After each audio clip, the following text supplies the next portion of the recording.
They told you the zodiac was nothing more than horoscopes in the back of a newspaper, a game of lucky numbers and vague predictions. But what if I told you? The 12 signs weren't just symbols in the sky.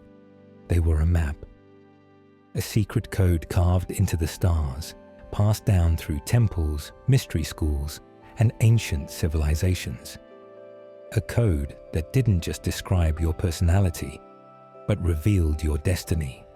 Because hidden behind Aries and Pisces, Leo and Scorpio, isn't entertainment. It's the blueprint of your soul. The zodiac is the cosmic mirror of your journey through life, death, and awakening. And the deeper you look, the more you'll see. This story was never about the stars. It was about you.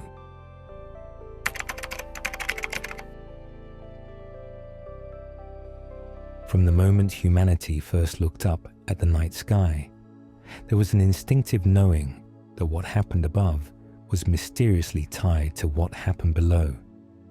The ancients were not simply stargazers. They were listeners of a language written in light. Across Egypt, Mesopotamia, India, China, and Greece, people observed the heavens not as distant decorations, but as mirrors of the soul. The stars were not random points of fire scattered in the void.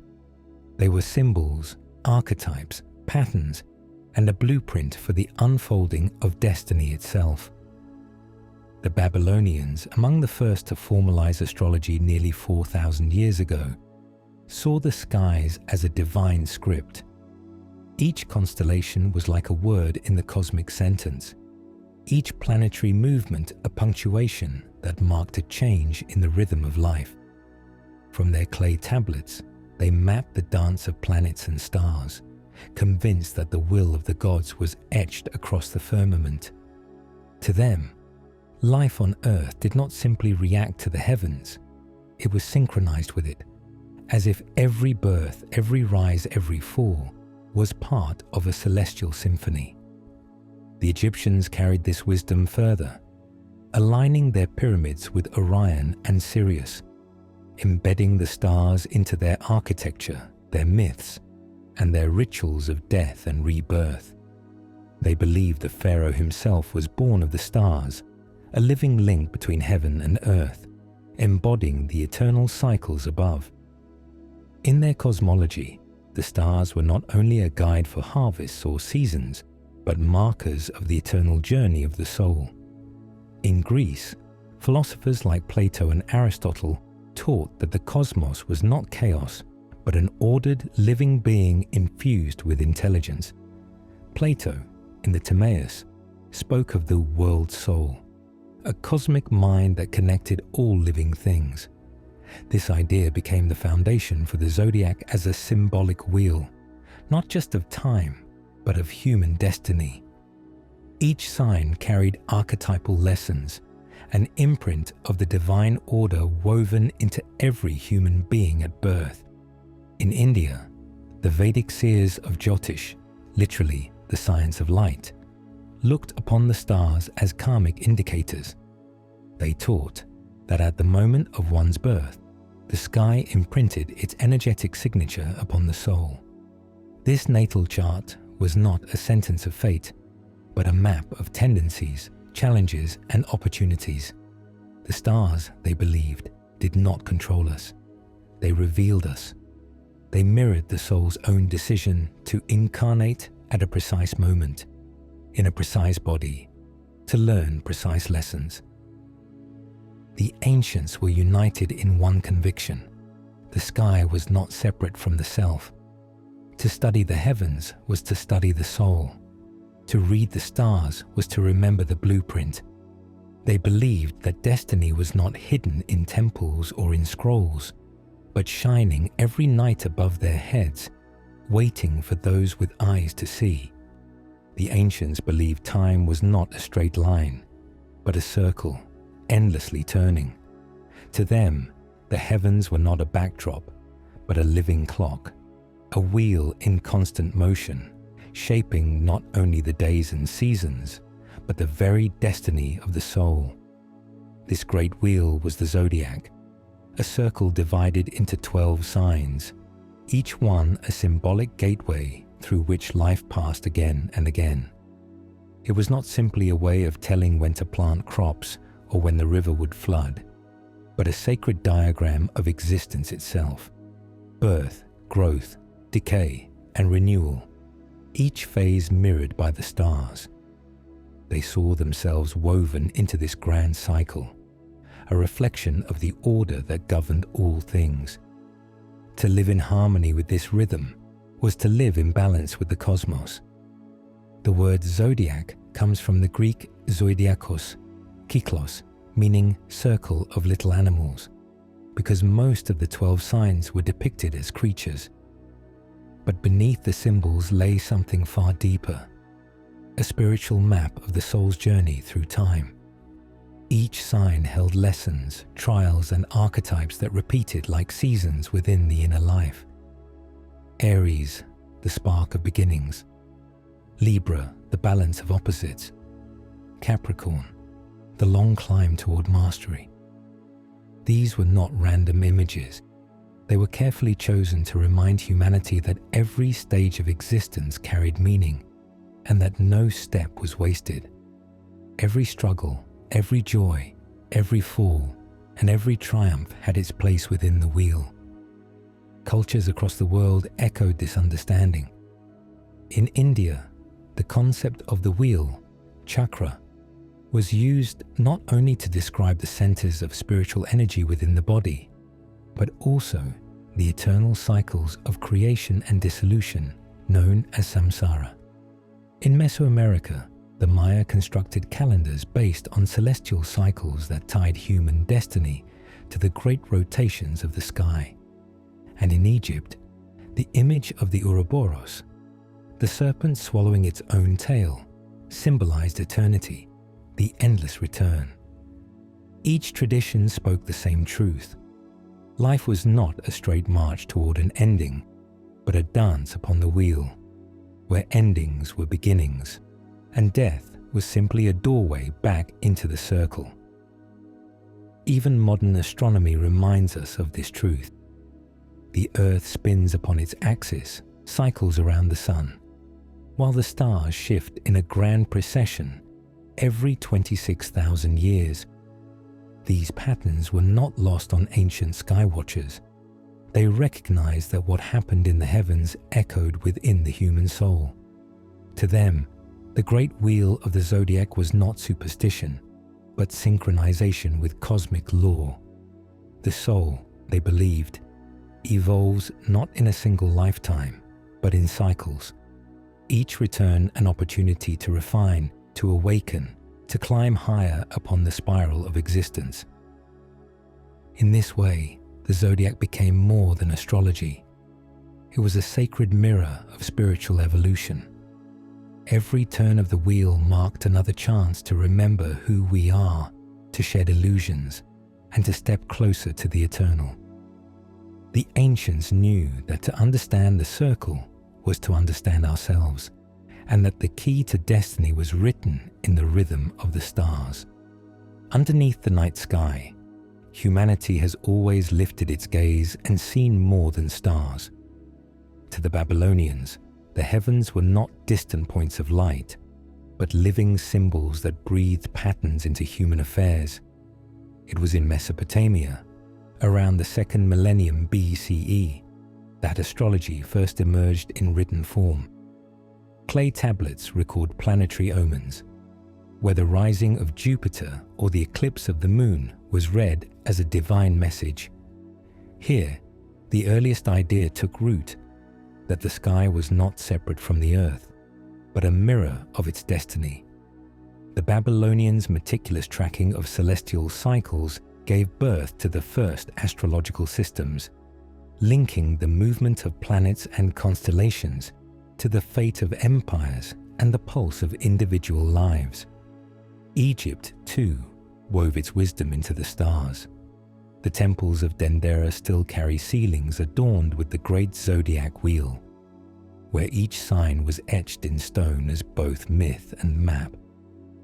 The Egyptians did not simply observe the heavens, they aligned their sacred architecture with them.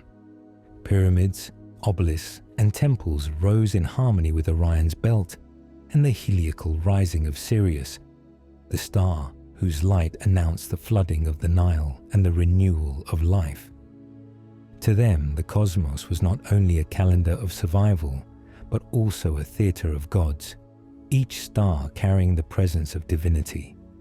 Their astrological knowledge, fused with their theology of the soul's journey, laid the foundation for later esoteric traditions. When the Greek world absorbed both Babylonian and Egyptian streams, astrology began to transform into philosophy. Thinkers like Ptolemy codified its mechanics in texts such as the Tetrabiblos, while the mysteries of Hermes Trismegistus blended Egyptian spirituality with Greek rationalism. This fusion birthed Hermetic astrology, which taught that as above, so below was not a metaphor, but a sacred law of reality. The zodiac became more than prediction. It was a pathway to gnosis, a way of seeing the self reflected in the architecture of the cosmos.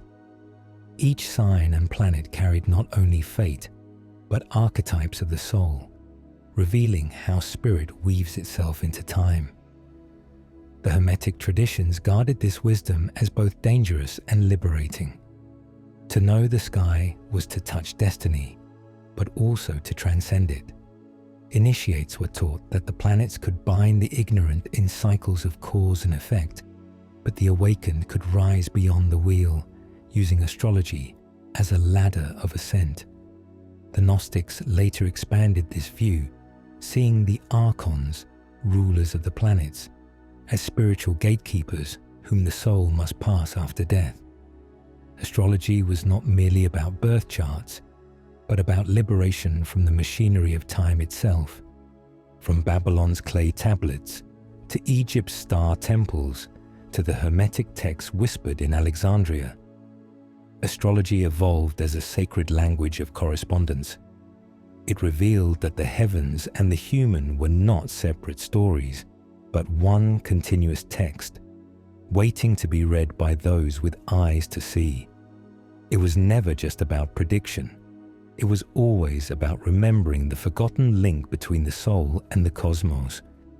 The zodiac has often been reduced to a set of personality archetypes, 12 neat boxes that explain why you love the spotlight, why you crave solitude, or why you never quite fit in with everyone else. Yet beneath this popularized surface lies something far older, something whispered about in the temples of Egypt, encoded into the Hermetic scrolls and traced across the ceilings of sacred caves. The zodiac was never meant to be a horoscope. It was a soul map, a framework through which consciousness itself could navigate the descent into matter and the ascent back into spirit. In the language of the mystics, the zodiac was less about prediction and more about remembrance, a way of seeing not who you are in this lifetime, but what your soul carries through lifetimes. Each sign, rather than being a personality trait, was originally seen as a gateway. Aries, not just impulsive fire, but the spark of incarnation itself, the very moment spirit enters matter. Taurus, not just stubbornness, but the lesson of grounding divine energy into the body, into the earth. Gemini, not mere chatter, but the polarity of mind, the mirror of duality we must reconcile. Cancer, not simply mood, but the great womb, where the soul begins to remember the mother it came from. Every symbol was a station, a stage on the spiral, echoing not just in one lifetime, but across the many. The Hermeticists taught that the 12 signs were fragments of a single whole, steps on the ladder of Jacob, the cosmic cycle of involution and evolution. When Plato spoke of the soul choosing its destiny, he alluded to the same mystery, that before birth, the soul would pass through the gates of the zodiac, clothing itself with tendencies and challenges necessary for its growth. This did not mean your fate was sealed, but rather that your soul selected a curriculum, an arrangement of archetypal forces through which to awaken. In this light, the natal chart becomes less of a prison and more of a blueprint, a reminder of the soul's contract. Even more profound is the idea that the zodiac encodes not just individual journeys, but collective epochs. The shifting of the ages, from Pisces to Aquarius, from one cosmic season to another, mirrors the zodiac's deeper function as a cosmic clock. Entire civilizations rise and fall under these signs, their myths and values shaped by the great wheel turning overhead. To the Egyptians, this was Mahat, the ordering principle of the universe.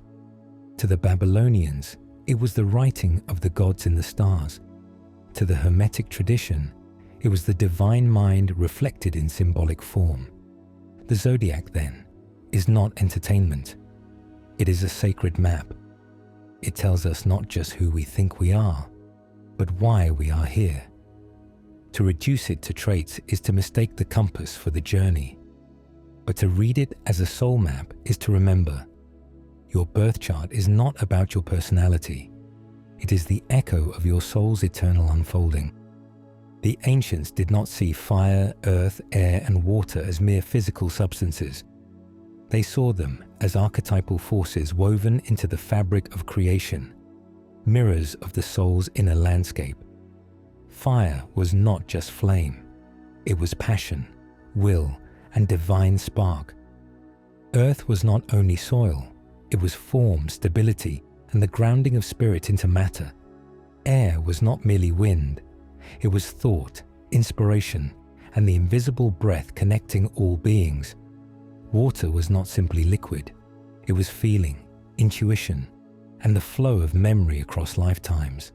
Together, these four were not random accidents of nature, but the very scaffolding through which the soul learns balance in the great school of life. In ancient Greece, Empedocles taught that these four roots form the basis of all things, shaping not only the cosmos, but also the human condition. In India, the Vedas describe the Mahabhutas, the great elements, each tied to specific chakras, senses, and states of consciousness. Fire was linked to sight and transformation, earth to smell and survival, air to touch and freedom, and water to taste and emotion. The elements did not just build bodies, they built journeys, acting as thresholds the soul must cross again and again to rediscover its wholeness. Fire, for instance, can purify or destroy. It is the sacred flame of illumination, but also the consuming blaze of anger and pride. Those who carry strong fire energy often burn with vision, creativity, and intensity.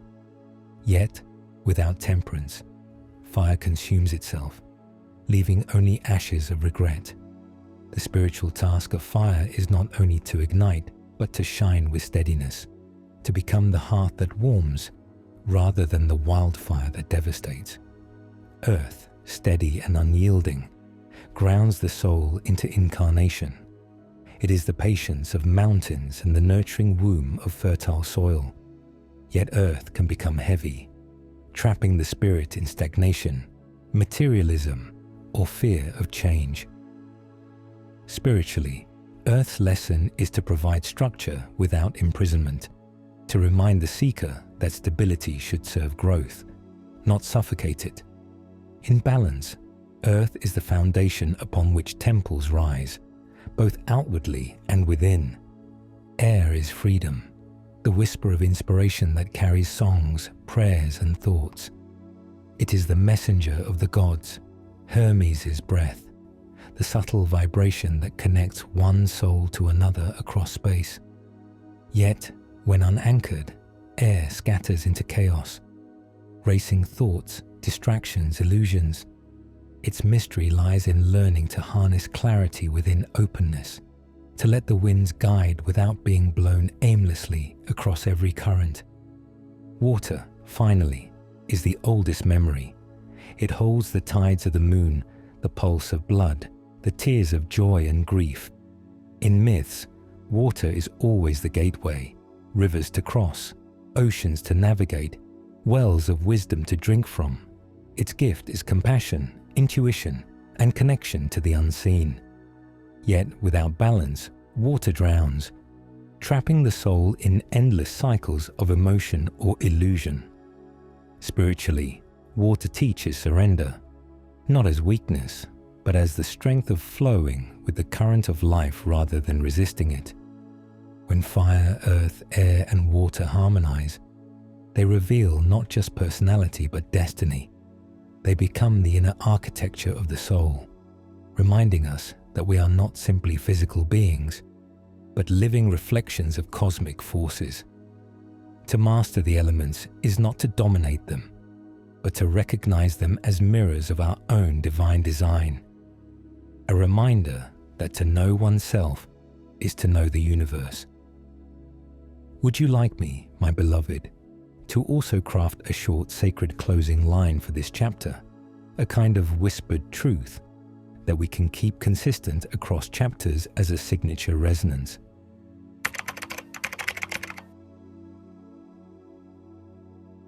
They called them signs, but they were never meant to be symbols of fate written on parchment.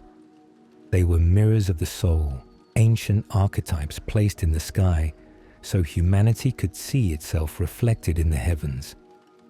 Each sign is not simply a constellation of stars, but a living story, a mask the soul can wear, and an archetype that humanity has carried since the dawn of time.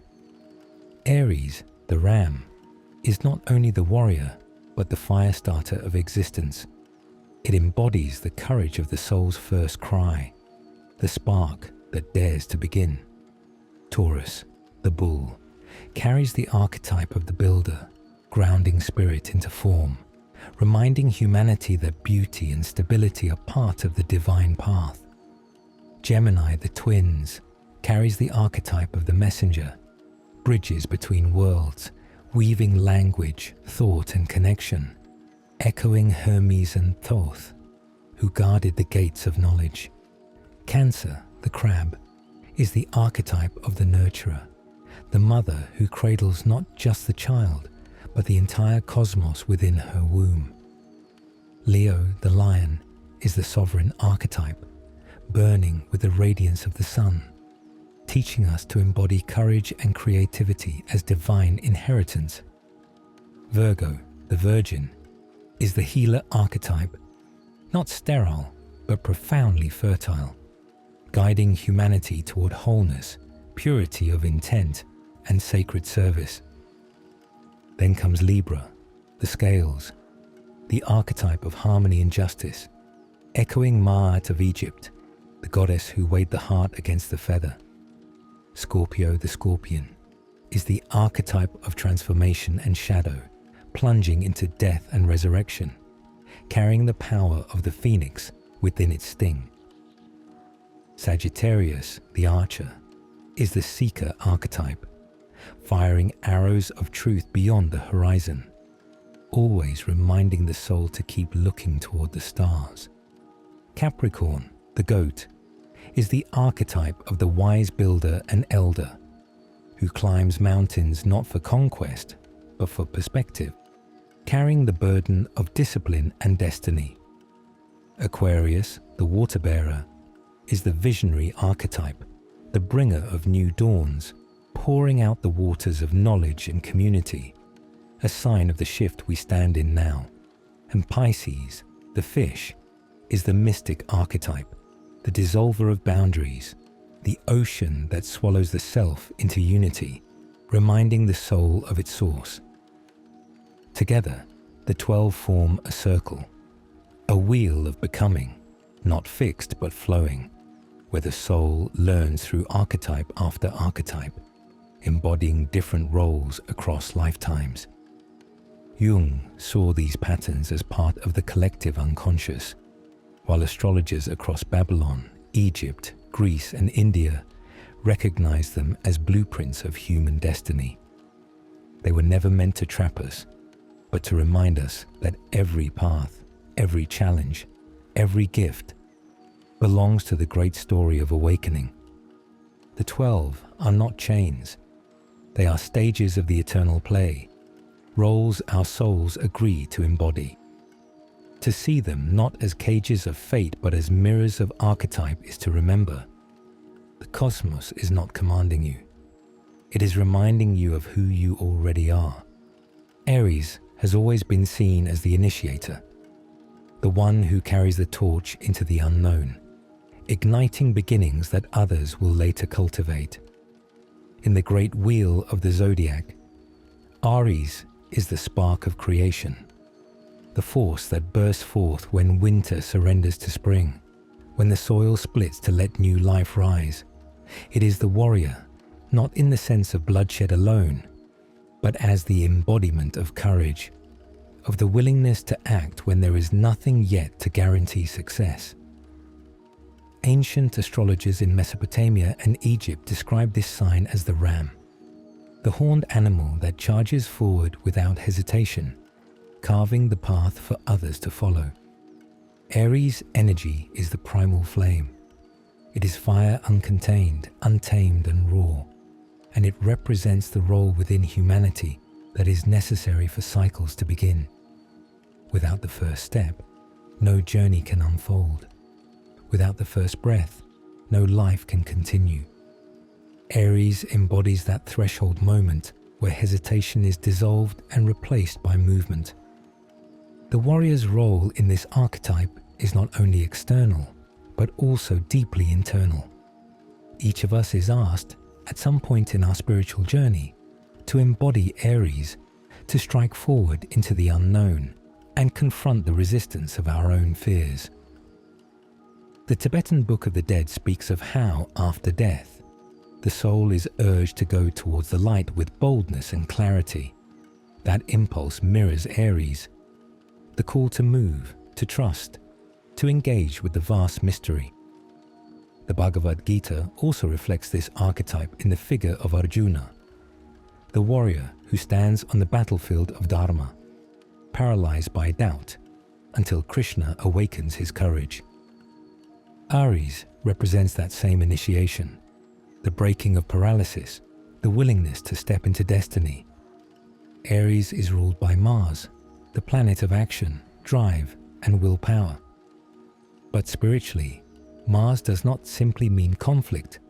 It symbolizes the energy that pushes the soul into embodiment. Without that force, the soul would remain in formless potential. The Hermeticists wrote of divine fire, the animating spark that moves matter into becoming. Aries channels this divine fire. It is the initiator of manifestation, and that energy becomes a seed from which all other signs can bloom. Its lesson is not about finishing, nor about sustaining. It is about daring to begin. Yet like every archetype, Aries carries shadow as well as light. The warrior can become reckless, impatient, or destructive when it fights for fighting's sake. In mythology, Aries was feared not only for his power, but for the chaos he could bring. The spiritual path asks that we refine this force, learning to direct the fire of Aries with purpose, aligning it to creation rather than destruction. The warrior within must learn discernment, not extinguishing the flame, but guiding it toward what nourishes life. To embody Aries in one's own journey is to ask the questions: where am I afraid to begin? Where do I hesitate, waiting for certainty that will never come? Aries whispers that certainty is born in movement, not before it. The warrior's courage lies not in being fearless, but in stepping forward despite fear. This is the energy that launches lifetimes, ideas, revolutions and awakenings. And in the great cycle of the Zodiac, Aries reminds humanity that every soul must, at some point, ignite the spark of creation within themselves. Beneath the steady gaze of Taurus lies the lesson that creation cannot live on fire alone. The spark of Aries needs grounding, form, and matter. Without roots, the flame burns out. Without earth, the seed cannot grow. Taurus enters as the second sign of the zodiac to teach the soul the value of stability, of patience, of embodying spirit into material reality. Ancient astrologers regarded Taurus not just as a sign of the body and possessions, but as a gateway into understanding desire, the pull of spirit into matter, and the danger of being trapped by what was meant to liberate. In the temples of Mesopotamia, the bull was revered as a creature of immense strength, representing not only fertility of the land, but also the stubborn endurance needed for civilizations to thrive. Taurus is ruled by Venus, the planet of love and beauty, but here Venus expresses herself differently than in Libra's airy charm. In Taurus, Venus sinks into the senses. The smell of the earth after rain, the touch of silk, the taste of ripe fruit. These are not mere indulgences, but reflections of spirit clothed in the physical world. In this sense, desire is a sacred teacher. Yet there is a paradox hidden here. Desire, when unconscious, can enslave. Entire myths speak to this.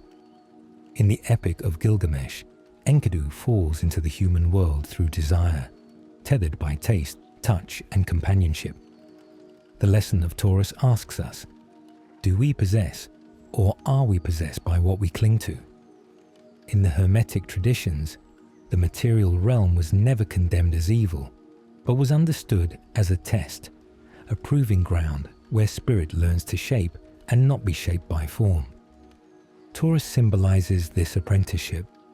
Its glyph, the circle with the horns, can be seen as the soul resting within matter, crowned by the divine.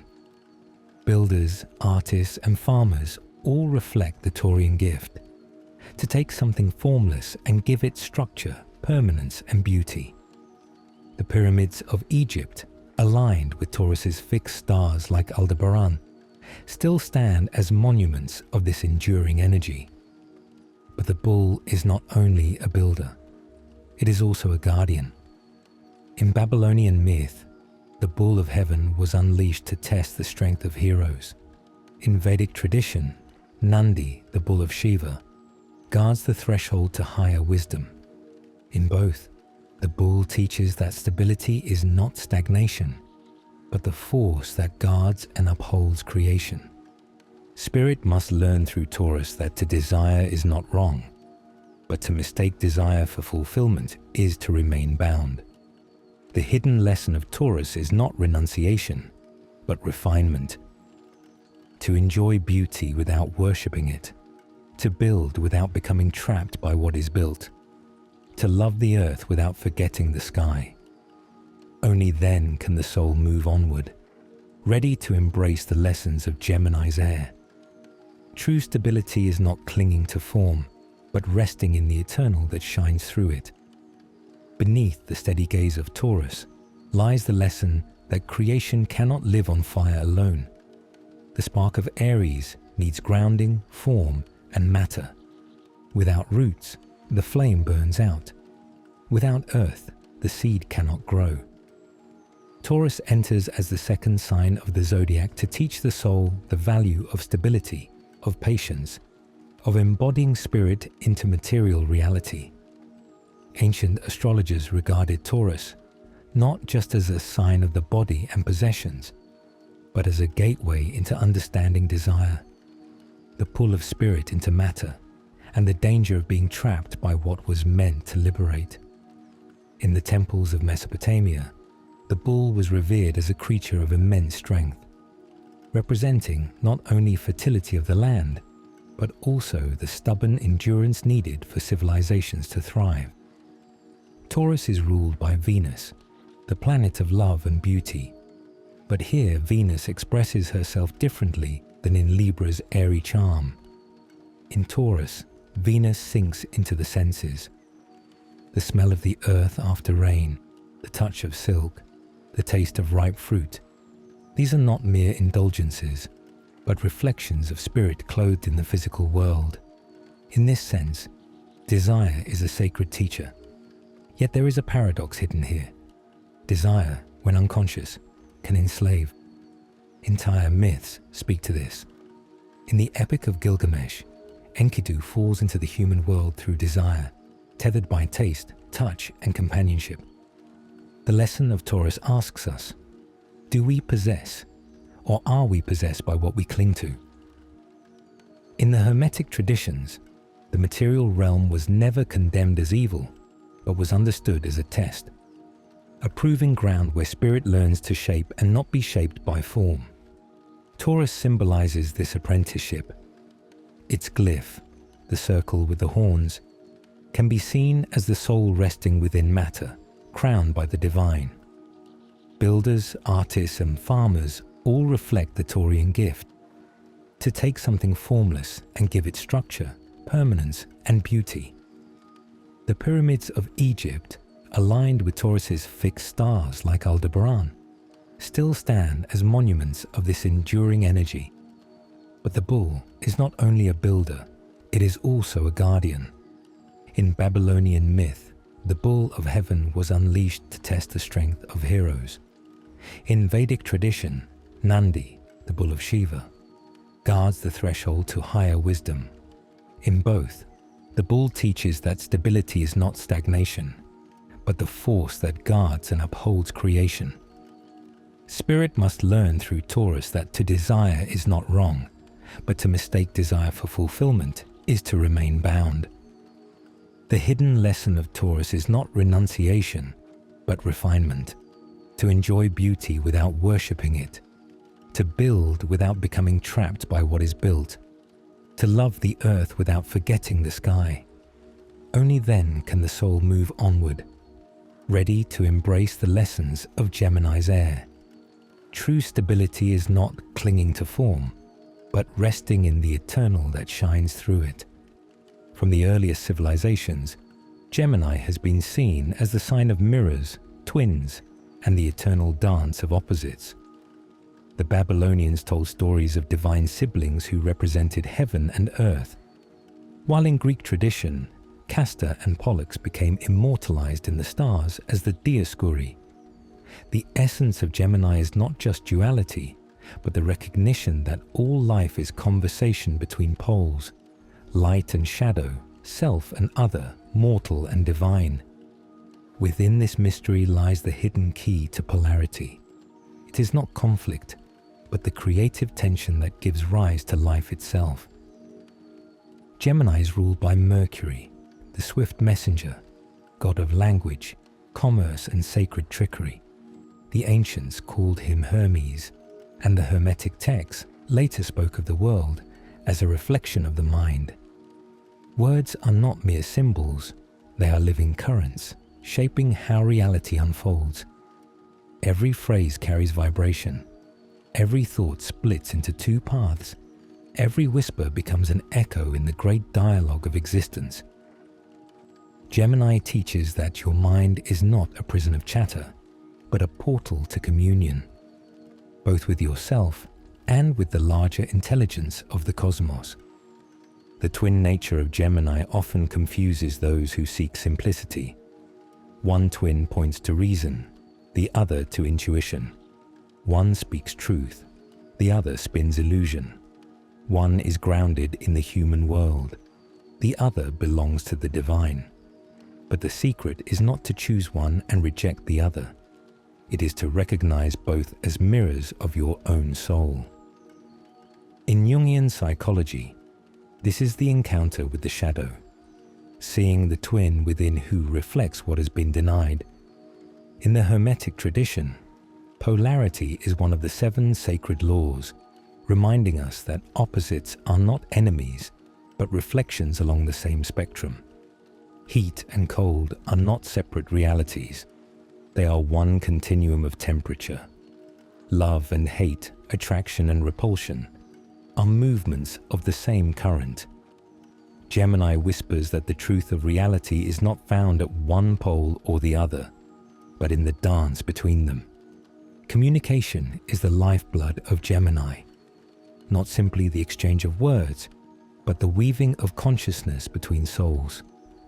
The great sages often spoke in parables, riddles, and layered meanings, for the twin nature of truth cannot be expressed in one sentence.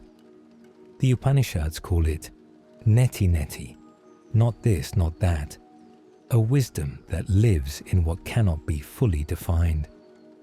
Gemini reveals that meaning is not static. It is born in the movement between speaker and listener, question and answer, silence and sound. The hidden lesson of Gemini is that polarity exists so that consciousness may awaken. Without contrast, there is no awareness. Without division, there is no recognition. The two mirrors of Gemini do not bind you in contradiction. They free you to see beyond both images into the light that shines between them. To embrace the twin is to embrace the wholeness of life, where truth is not either or, but both and the dialogue of the soul continues eternally. They called Cancer the womb of the Zodiac, and for good reason. It is the sign where the soul finds its first home, where the breath of incarnation begins its descent into matter. When ancient astrologers studied this constellation, they saw not only a crab, but the gateway of life itself. To them, Cancer was the door through which spirit enters the realm of flesh, carrying with it the memory of the stars, yet cloaked in the waters of forgetfulness.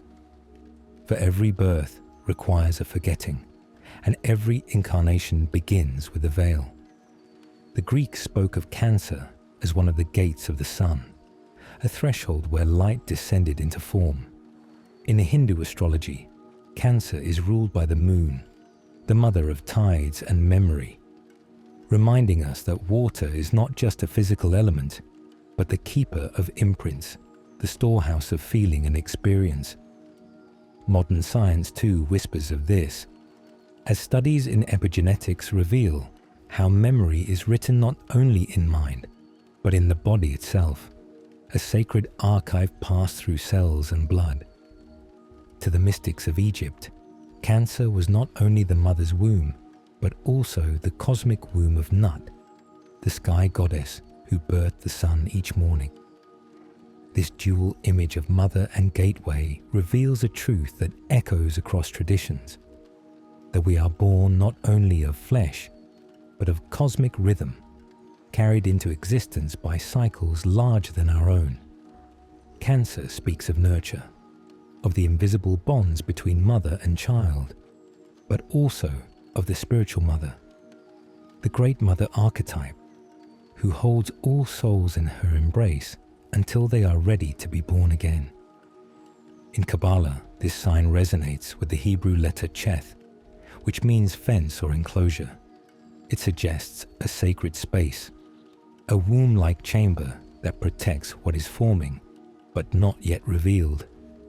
The Zohar describes the Shekinah, the feminine presence of God, as a mother who descends with the soul into exile, into the hidden realms of incarnation. Cancer embodies this descent, this willingness to wrap light in flesh, memory in blood, eternity in time. And yet, every womb is also a temple. What takes shape within it is not only biological, but spiritual. The soul rehearses its next chapter, preparing to awaken within a new vessel. But the crab also carries its home on its back, a shell that is both armor and memory. This reminds us that the Cancerian journey does not end at birth. It continues as we carry the imprints of our earliest bonds, shaping how we love, how we cling, and how we remember. The sacred womb becomes the inner sanctuary, the place we retreat to when the world grows cold. Yet, as the Hermetic law of polarity teaches, every enclosure is also a threshold. To be born into memory is also to be born into forgetting. To enter incarnation is to lose the direct remembrance of our divine origin. Still, the gates of Cancer remain hidden within us, in dreams, in moments of déjà vu. in the sudden flood of memory that feels older than time. The mother within, the archetype of nurture, reminds us that incarnation is not exile but initiation. We descend through cancer not to be trapped in flesh, but to remember that every womb is a doorway, and every doorway leads us back to the stars. Would you like me to create a sacred original quote for this chapter too, the way I did earlier?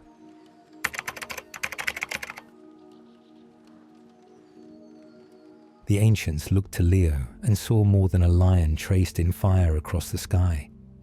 They saw the sovereign heart of the heavens, a constellation ruled by the sun itself, pouring down rays not only of warmth, but of authority, vision, and divine radiance. To walk under the influence of Leo was to be called into kingship, but not kingship as the world knows it, a kingship of the soul. A reminder that each being carries within them a throne where light and will are joined. In Mesopotamian skies, the lion stood as a guardian of temples and gates, carved in stone with fierce eyes that seemed to burn with solar power. In Egypt, Leo rose with the flooding Nile, signaling the renewal of life, and was linked to Sekhmet, the lion-headed goddess whose fiery breath could destroy or heal. Her power embodied the paradox of divine light, creation and destruction flowing from the same source, depending on how the heart wielded it. The sun's rule over Leo meant this sign was always more than a cluster of stars. Ancient astrologers like Ptolemy placed Leo firmly within the fiery triplicity, aligning it with courage, rulership, and creativity. To them, Leo symbolized the solar spark that makes art, empire, and destiny possible. The secret was not simply domination, but illumination. A true Leo, they taught, does not merely demand loyalty. They inspire it by embodying the inner flame that reminds others of their own hidden fire. The lion roars not only to be heard, but to awaken. The roar is recognition, a sound that shakes others into remembering that they too belong to the light. When the sages of the Hermetic tradition spoke of the sun as the visible god, they were whispering a mystery that aligns perfectly with Leo's essence. The solar orb was not just a physical body, but a gate of higher intelligence, a beacon of the divine mind shining into the material world. To be aligned with Leo was to receive that signal, to open the inner chambers of the heart and allow divine creativity to pour through. Every act of art, every gesture of leadership, every stroke of genuine generosity became a reflection of the solar current. Leo's lesson was that to create from the ego is to build in sand, but to create from the solar heart is to mirror eternity. Modern mystics like Dane Rudhyar echo this truth, reminding us that Leo is the place where individuality meets universality.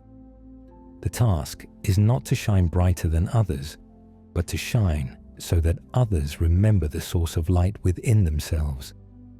The king archetype, so easily corrupted in human history, becomes purified in Leo, no longer a ruler of bodies, but a steward of the soul's flame. Creativity, when born from this solar core, ceases to be mere expression and becomes transmission. Divine light shaping matter, divine fire speaking in colors, words, and song. The secret of Leo is simple yet eternal. When the heart becomes a sun, the whole world is warmed by its glow. In the quiet wisdom of Virgo, the soul is invited into a sanctuary of refinement, where the small things carry immense weight and the hidden labors of love ripple outward with invisible force. Virgo is often misunderstood as merely practical, analytical, or overly critical. Yet beneath this surface lies an archetype that ancient traditions revered as the priestess of purification, the keeper of the sacred flame of service, and the embodiment of spiritual clarity. This sign is the mystery of how matter becomes holy, how the ordinary becomes the altar, and how devotion transforms the dust of the earth into vessels of divine purpose. The Virgin, as Virgo has long been called, was never about chastity in its shallow sense, but about wholeness. The Latin root Virgo implies one who is complete unto herself, sovereign, unbroken. This is why the Virgin is often associated with the great goddesses, who served not as wives or companions, but as independent embodiments of the divine feminine. Figures such as Isis in Egypt, Demeter in Greece, and Inanna in Sumer. Each of these deities holds the mystery of cycles, fertility, death, and rebirth, but also of discipline, offering, and sacred service. Virgo is this cosmic priestess, not isolated from life, but deeply enmeshed in its rhythms, transmuting the raw into the refined. In astrology, Virgo is ruled by Mercury, yet here the planet takes on a different hue than the playful, communicative Gemini side. Virgo's Mercury is the scribe in the temple, the one who organizes, categorizes, and records sacred knowledge. It is the intelligence that does not merely gather information, but distills it into wisdom.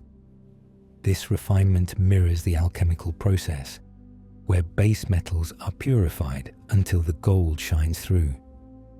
Virgo's service, then, is not a diminishment of the self, but an exaltation, a reminder that the greatest offerings are those done quietly, without need for recognition, for they are offerings to the divine itself. The symbolism of Virgo is often depicted as a woman holding a sheaf of wheat.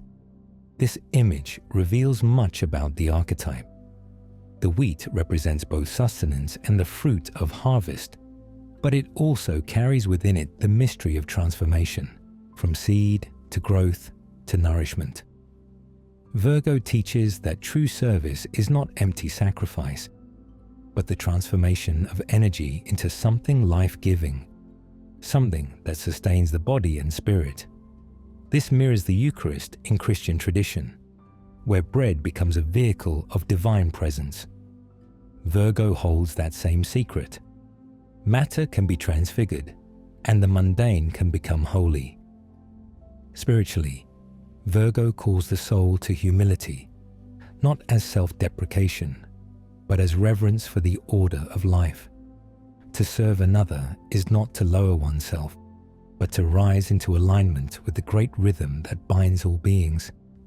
In Buddhist thought, the Bodhisattva embodies this, dedicating their existence to alleviating suffering. In the same way, Virgo whispers that purity of intention, small acts of service, and hidden devotion are the unseen pillars that uphold the sacred order. Through Virgo, we are reminded that the path to the divine is often not in grandeur, but in refinement, in polishing the mirror of the self until it reflects the light without distortion. In every temple of the ancient world, the image of the scales was carved into stone. To the Egyptians, it was the weighing of the heart against the feather of Maat. To the Greeks, it was Themis, blindfolded, holding the balance of justice. And to the mystics of every age, Libra represented the soul's confrontation with harmony, or the lack of it. Libra is not only about beauty, relationships, or diplomacy, as modern astrology tends to reduce it to.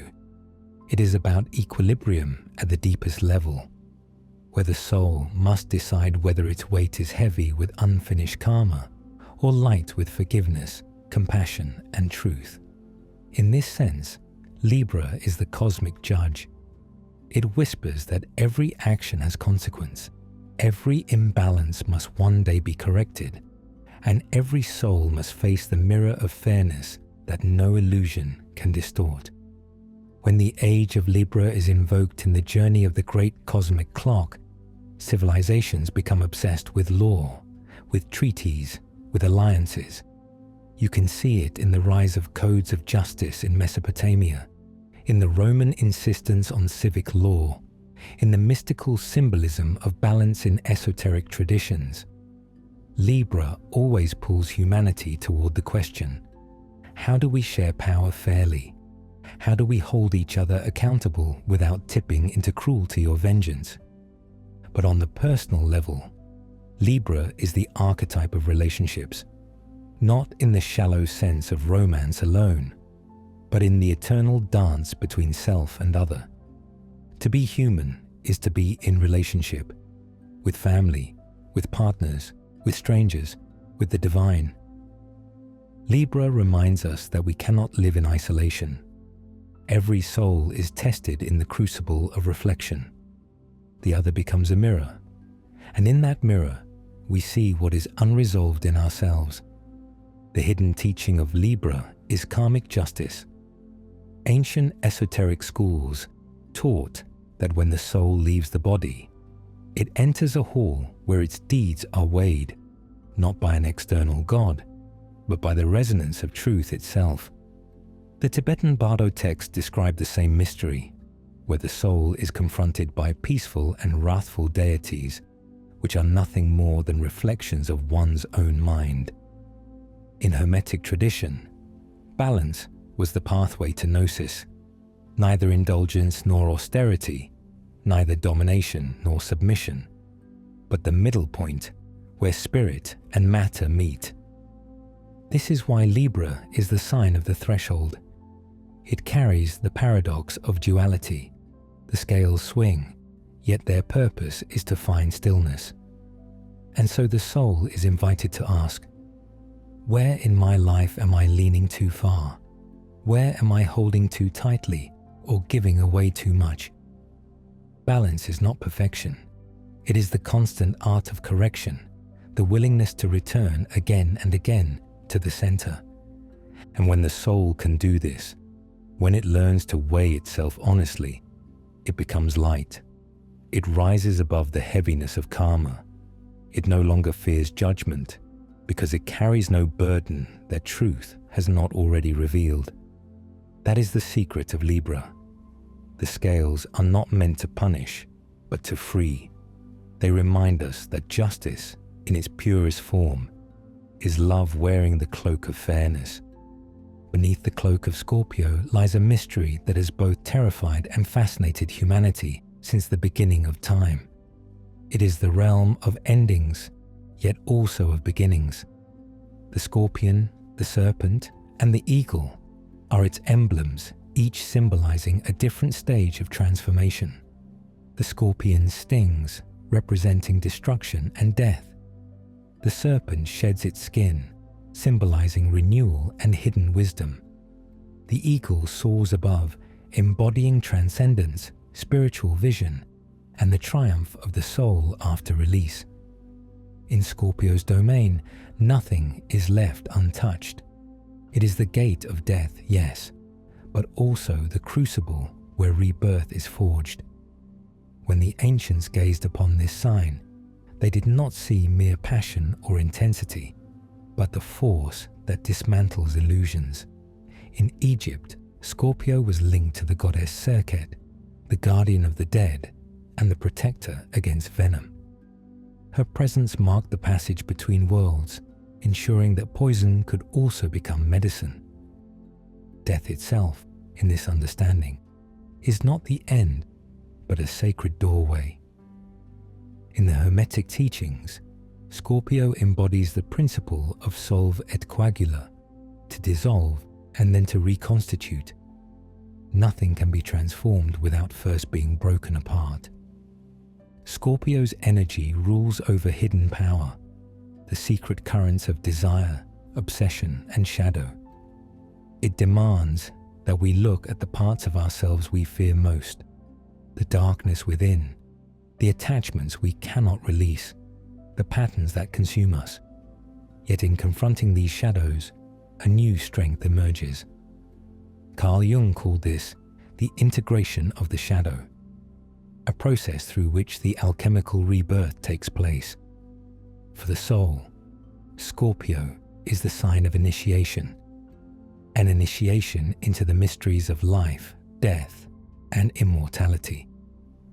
Every culture has carried whispers of Scorpio's transformative gait.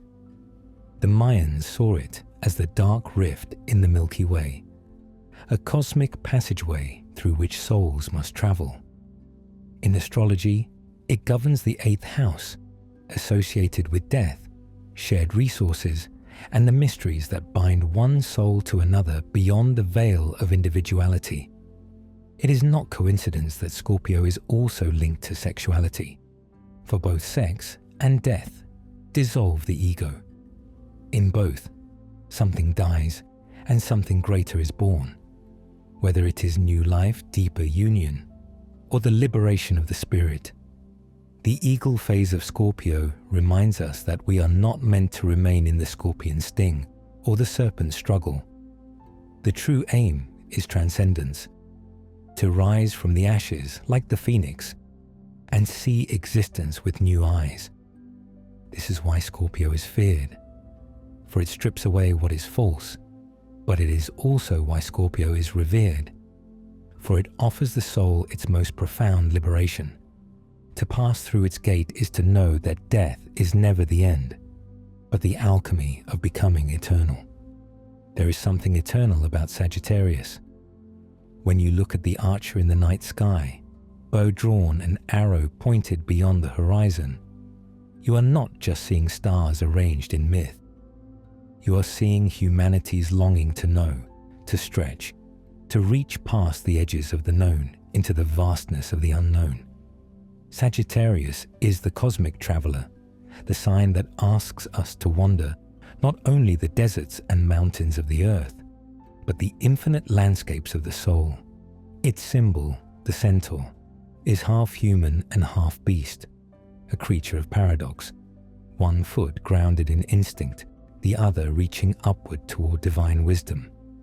It teaches us that we are both earthly and celestial, bound by the body, yet guided by spirit. And when the Sagittarian arrow flies, it carries with it the eternal hunger for meaning, for truth, for a glimpse of the eternal flame behind the veil of appearances. In ancient astrology, Sagittarius was associated with Jupiter, the planet of expansion, abundance, and cosmic law. The Greeks called Jupiter Zeus, the king of the gods, whose thunderbolts illuminated the sky and whose presence represented not only authority, but also the boundless generosity of creation. Under Sagittarius, the soul feels pulled outward, drawn to the edges of maps and beyond the limits of doctrines. It whispers, "There is more, always more." This is why Sagittarians throughout history have been explorers, philosophers, mystics, and storytellers. They carry within them a compass that does not point north, but toward the infinite, toward whatever lies just outside the reach of certainty. The arrow of Sagittarius is not a weapon of destruction, but a pointer toward wisdom. In Buddhist teachings, wisdom is often compared to an arrow that pierces the illusion of ignorance, cutting through the fog of misunderstanding to reveal the clarity of truth. In the Upanishads too, there is a metaphor of the soul as an arrow shot toward the supreme reality, Brahman. The bow is discipline, the arrow is devotion, and the target is liberation. The Sagittarian spirit embodies this teaching. It does not settle for half-truths or partial answers. It insists on aiming at the highest, even if the journey there requires lifetimes. But the danger of Sagittarius is excess. To expand is to risk losing grounding. To wander endlessly is to risk forgetting home. The archer's arrow must have a target, or else it drifts into the void. The soul called to Sagittarian wisdom must remember to balance its quest for knowledge with humility, to temper its hunger for experience with discernment. For wisdom without grounding becomes arrogance, and exploration without reverence becomes escapism. And yet, when the Sagittarian fire is tempered with humility, it lights a path that few others dare to tread. It opens doorways between cultures, between worlds, between the finite and the infinite. It reminds us that the human soul is not a prisoner of circumstance, but a pilgrim of the cosmos. To follow the Sagittarian arrow is to remember that truth is not a destination, but a journey, and that each step outward expands not only the horizon of the world, but the horizon of the self.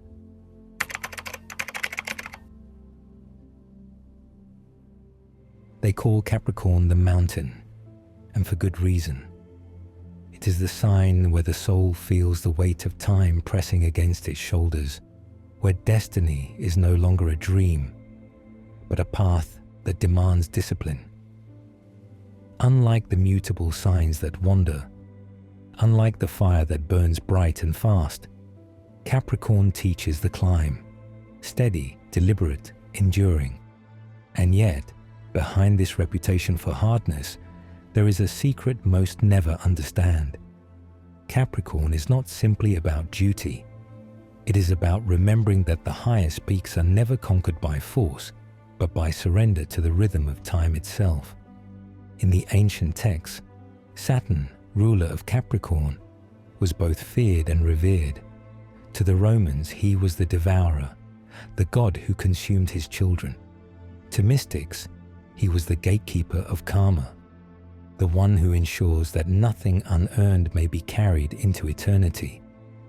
Saturn's rings became symbols of the cycles that bind us, the boundaries that define us, and the sacred tests that strip away illusion.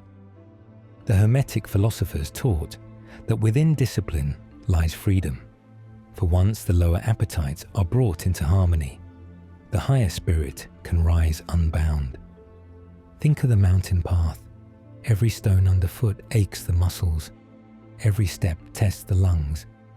And yet, the climb is what transforms the climber. Those who resist the lesson of Capricorn often feel crushed by life's burdens, by endless delays, responsibilities, and the stern hand of time. But those who learn the secret realize that destiny is not punishment, it is purification. Every trial is a refining fire, every obstacle a sculptor of strength, and every moment of patience a key to higher vision.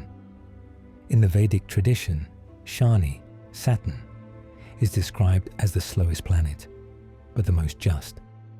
His movement across the heavens marks long cycles of transformation, where societies rise and fall, and souls reap the fruit of lifetimes. In esoteric Christianity too, time was not the enemy, but the ladder.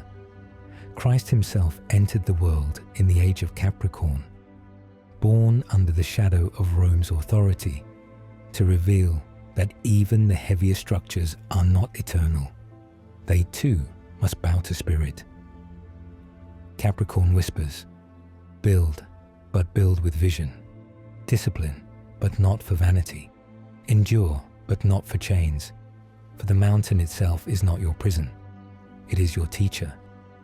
The peak is not the end of your journey, but the point where sky and earth meet, where matter becomes translucent and the soul sees further than it ever could in the valley below. So when you feel Saturn's hand heavy upon your life, pause. Ask not why you suffer delays or why doors do not open quickly. Ask instead what is being carved within you. For every soul who learns Capricorn's way discovers that destiny is not handed down like a gift. It is earned, step by step, through time, until the summit opens and the eternal horizon reveals itself.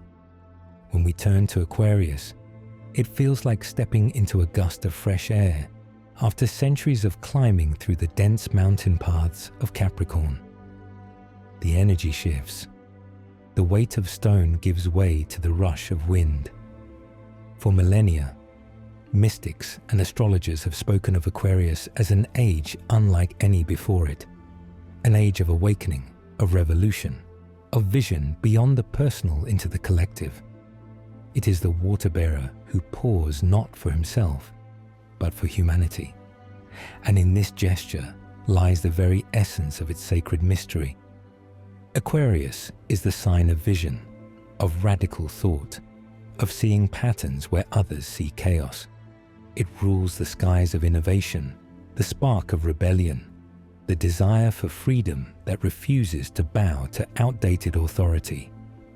In ancient traditions, Aquarius was not simply seen as a constellation, but as a signal, a celestial marker that humanity was ready to move beyond survival and structure into the realm of consciousness itself. The Mayan calendar hinted at cycles of renewal. Hindu cosmology spoke of the yugas, epochs of time that shifted humanity's vibration. And in both East and West, whispers echoed. One day, the Aquarian stream would flow, washing away the illusions of separation. The Age of Aquarius, as many have called it, is often misunderstood as an age of comfort, peace, and ease.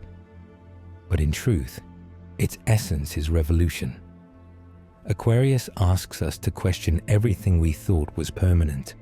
It rips open the veil of conformity and invites us to imagine an entirely new paradigm of living.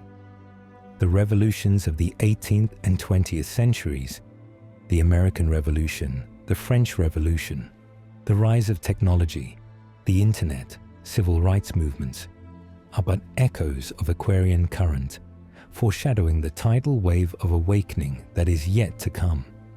Each upheaval is not chaos for chaos' sake, but a birth pang of a new reality trying to enter this world.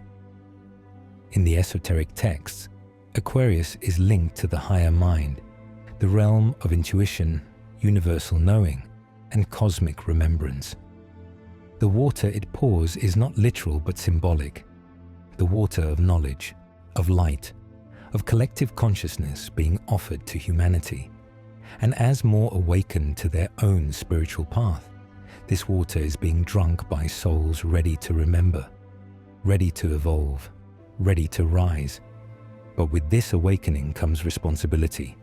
Aquarius, at its shadow, can become detached, cold, obsessed with ideals, while forgetting the human heart. It can fight for freedom, while unconsciously creating another form of bondage. That is why the balance is crucial.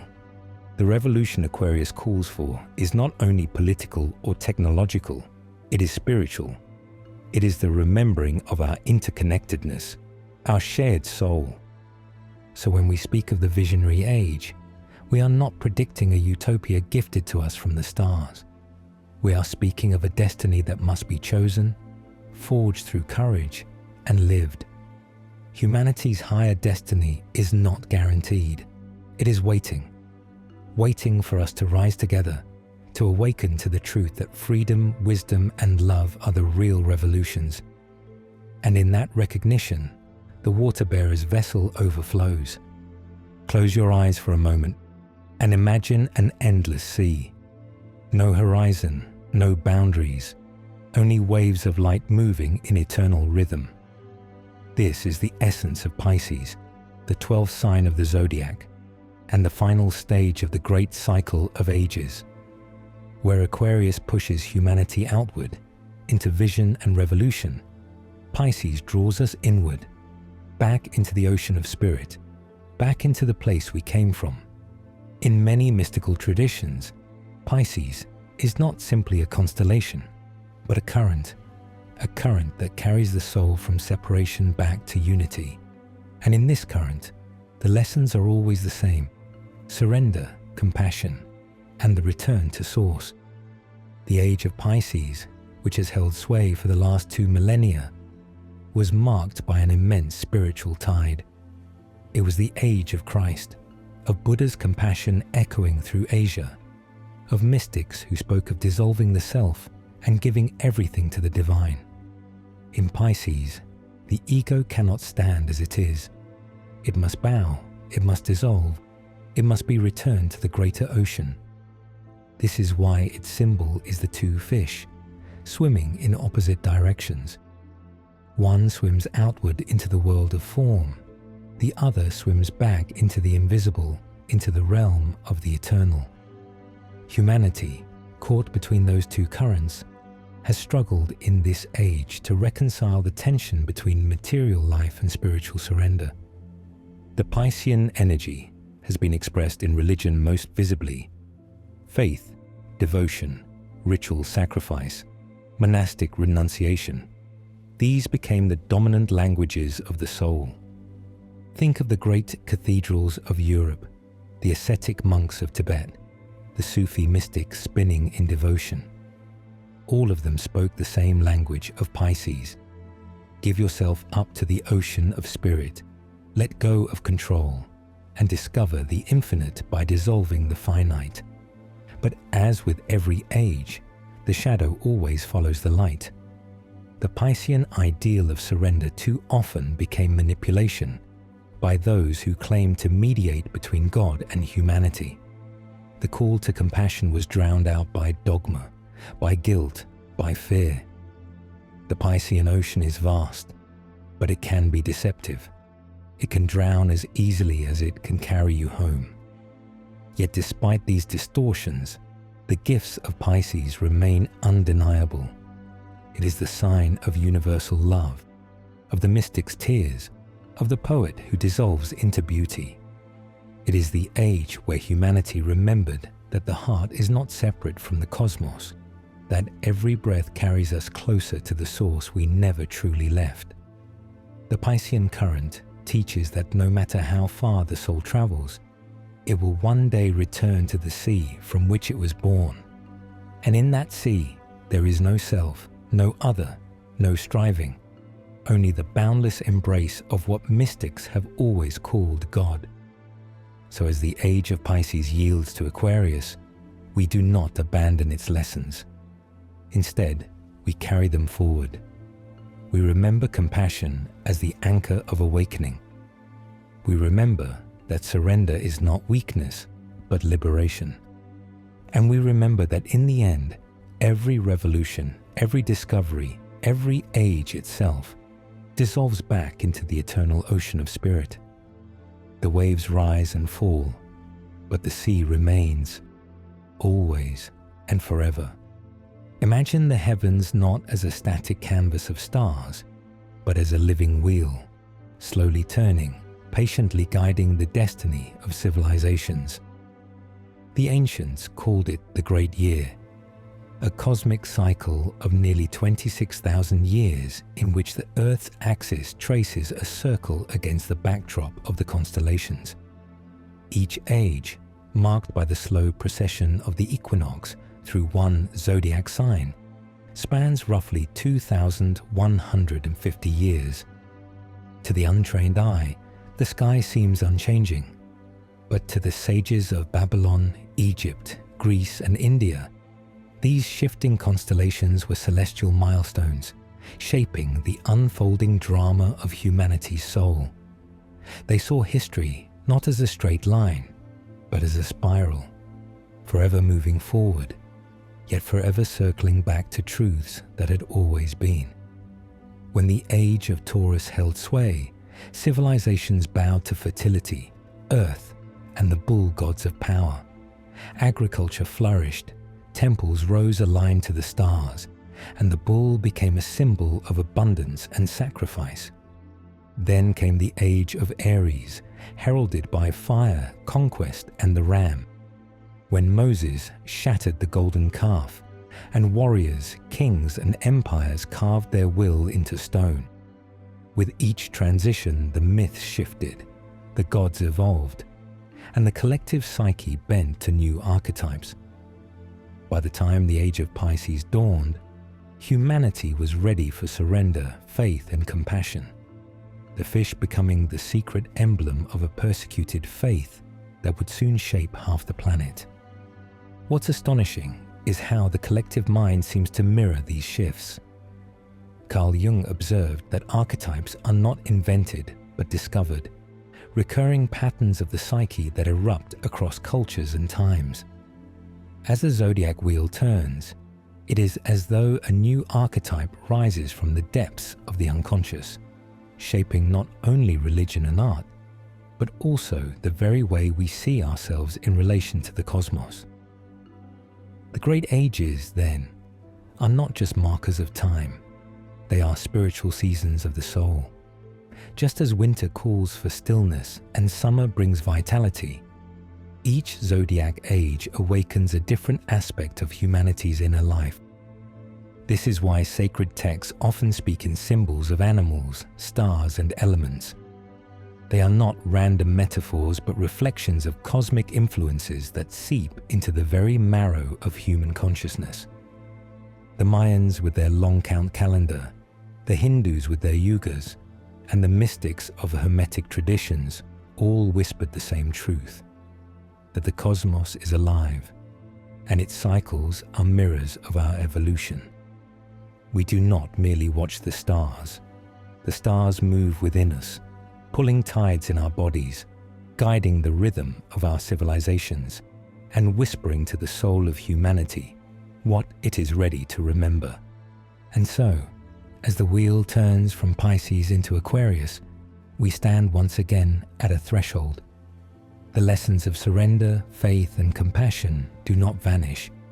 They are carried forward, integrated, like rings in a tree's trunk. Each age does not erase the last, it builds upon it. And as the wheel continues its turning, the collective evolves not in circles, but in spirals, drawing ever closer to the source from which it all began. In the ancient world, the stars were not just silent points of light above. They were living glyphs, mirrors of the divine mind and blueprints of the soul's journey. To the mystery schools of Egypt, Greece, Chaldea, and beyond, the zodiac was far more than a farmer's calendar. It was the hidden book of life itself. The 12 signs were not simply symbols of personality, but gates of initiation, each one teaching a lesson that the seeker had to pass through on the long ascent back to spirit. To study the zodiac in the temples was to learn the very mechanics of transformation. The temple of Dendera in Egypt still holds on its ceiling a vision of this cosmic wheel, not drawn in abstraction, but carved with sacred detail. To the initiate who entered its halls, this was not art, it was revelation. For the Egyptians, each star was a god, and each god a facet of the One. The Greeks, inheriting this wisdom, called the zodiac the Zodiakos Kyklos, the wheel of animals. But to those in the inner circles of the mystery schools, that wheel was the turning mandala of human destiny. As the heavens moved, so did the collective. The priests of Eleusis, the Magi of Persia, the Pythagoreans, all guarded these truths, offering them only through ritual, through symbol, through silence, because to speak too plainly was to risk desecration. The power of the zodiac was dangerous in the wrong hands. It could free a people from fear of fate, or enslave them through manipulation of it. That is why the knowledge was encoded in symbols, woven into myths, hidden in the architecture of temples. The Sphinx with its human head, lion's body, and bull's strength gazing at the eagle of Scorpio.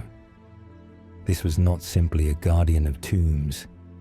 It was a living cipher, whispering of the 4 fixed signs, the pillars of the zodiac, and the balance of the cosmos. In the temples of Mithras, deep in caverns lit by torchlight, the tauroctony, the slaying of the bull, was reenacted. To the uninitiated, it was ritual slaughter. To the initiate, it was the sun entering Taurus, the turning of an age, and the eternal struggle of spirit conquering matter. Every gesture, every star in the fresco above, encoded astrological truth. The initiate who beheld it with awakened eyes saw not death, but the birth of cosmic understanding. And so, the mystery schools trained their seekers to read what could not be said, to see in the heavens a mirror of the soul, and in the temples a stone-etched script of eternity. The zodiac was the curriculum of the divine university, not for the masses, but for those who long to remember. those who knew that beneath every myth, behind every god, the wheel kept turning, and in its turning, it whispered the eternal lesson, as above, so below.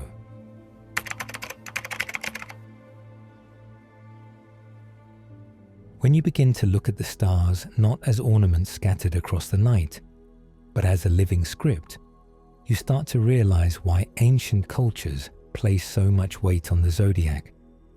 It was never just about predicting fortunes or telling someone when they might fall in love.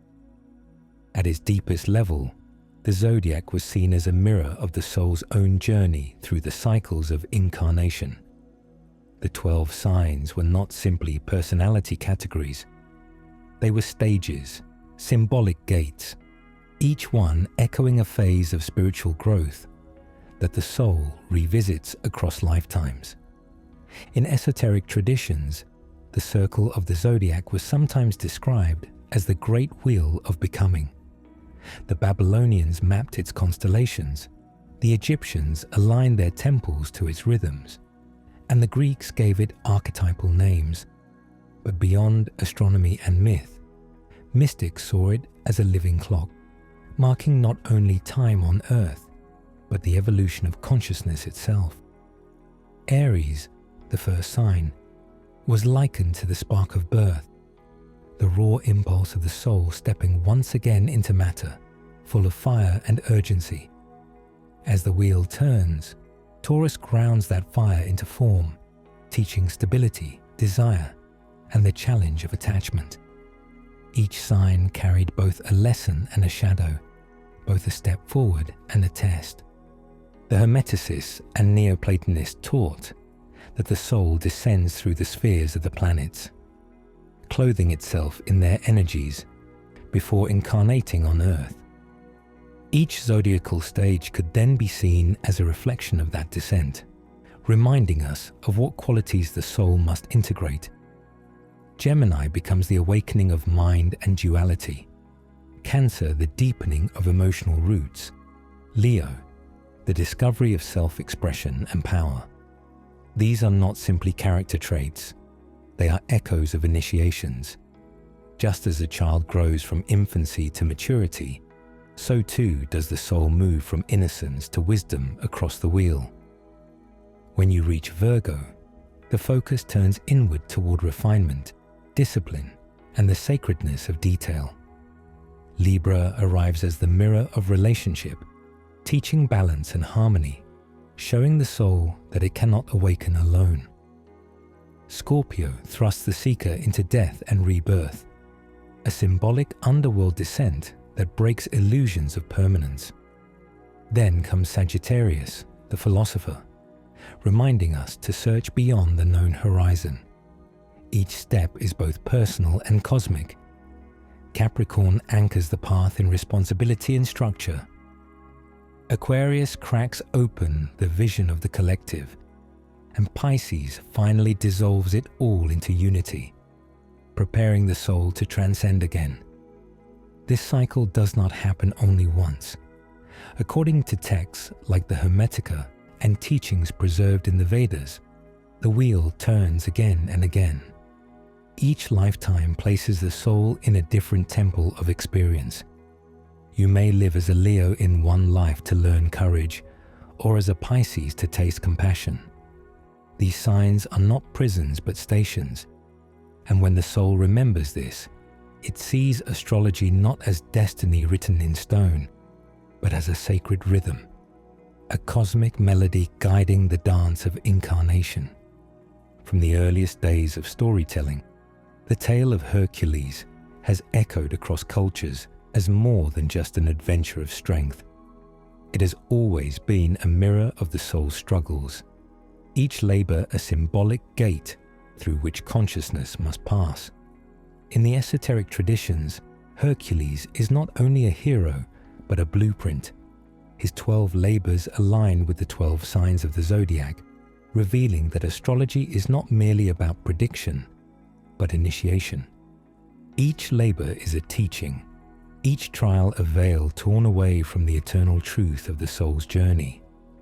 The first labor, the slaying of the Nemean lion, reflects the fiery courage of Leo, where the soul must confront the beast of pride and emerge clothed in humility. The lion's skin becomes Hercules' armor, symbolizing that true strength is born when the ego is subdued and transformed. Then comes the Hydra of Lerna, a creature of many heads, echoing Scorpio's depths.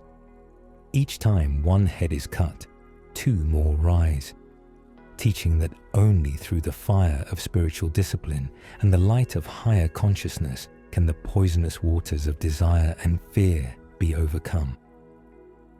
These trials are not external. They are the inner battles of every soul walking the path of awakening.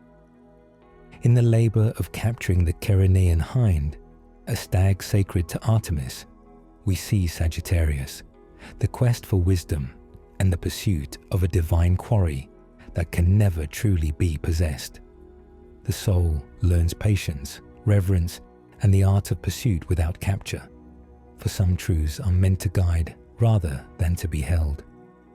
In cleansing the Augean stables, Aquarius shines through.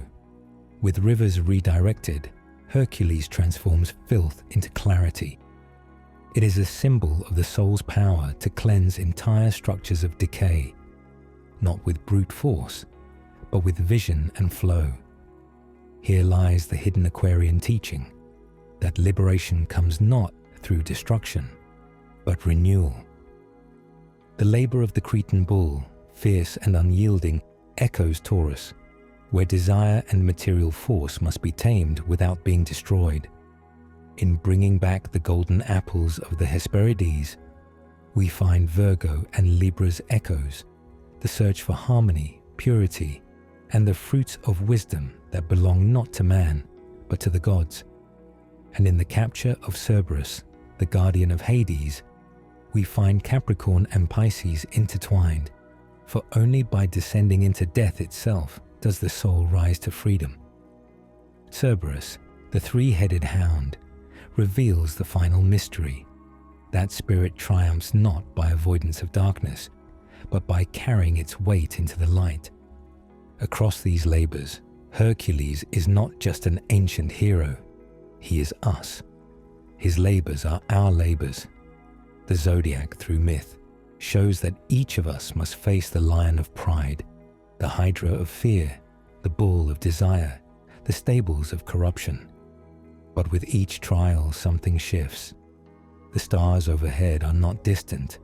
They are the map of our becoming.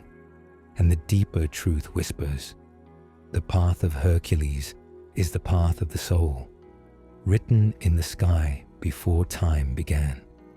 From the moment ancient mystics first traced the stars across the heavens, they understood that the human body was not merely flesh and bone, but a living constellation in its own right.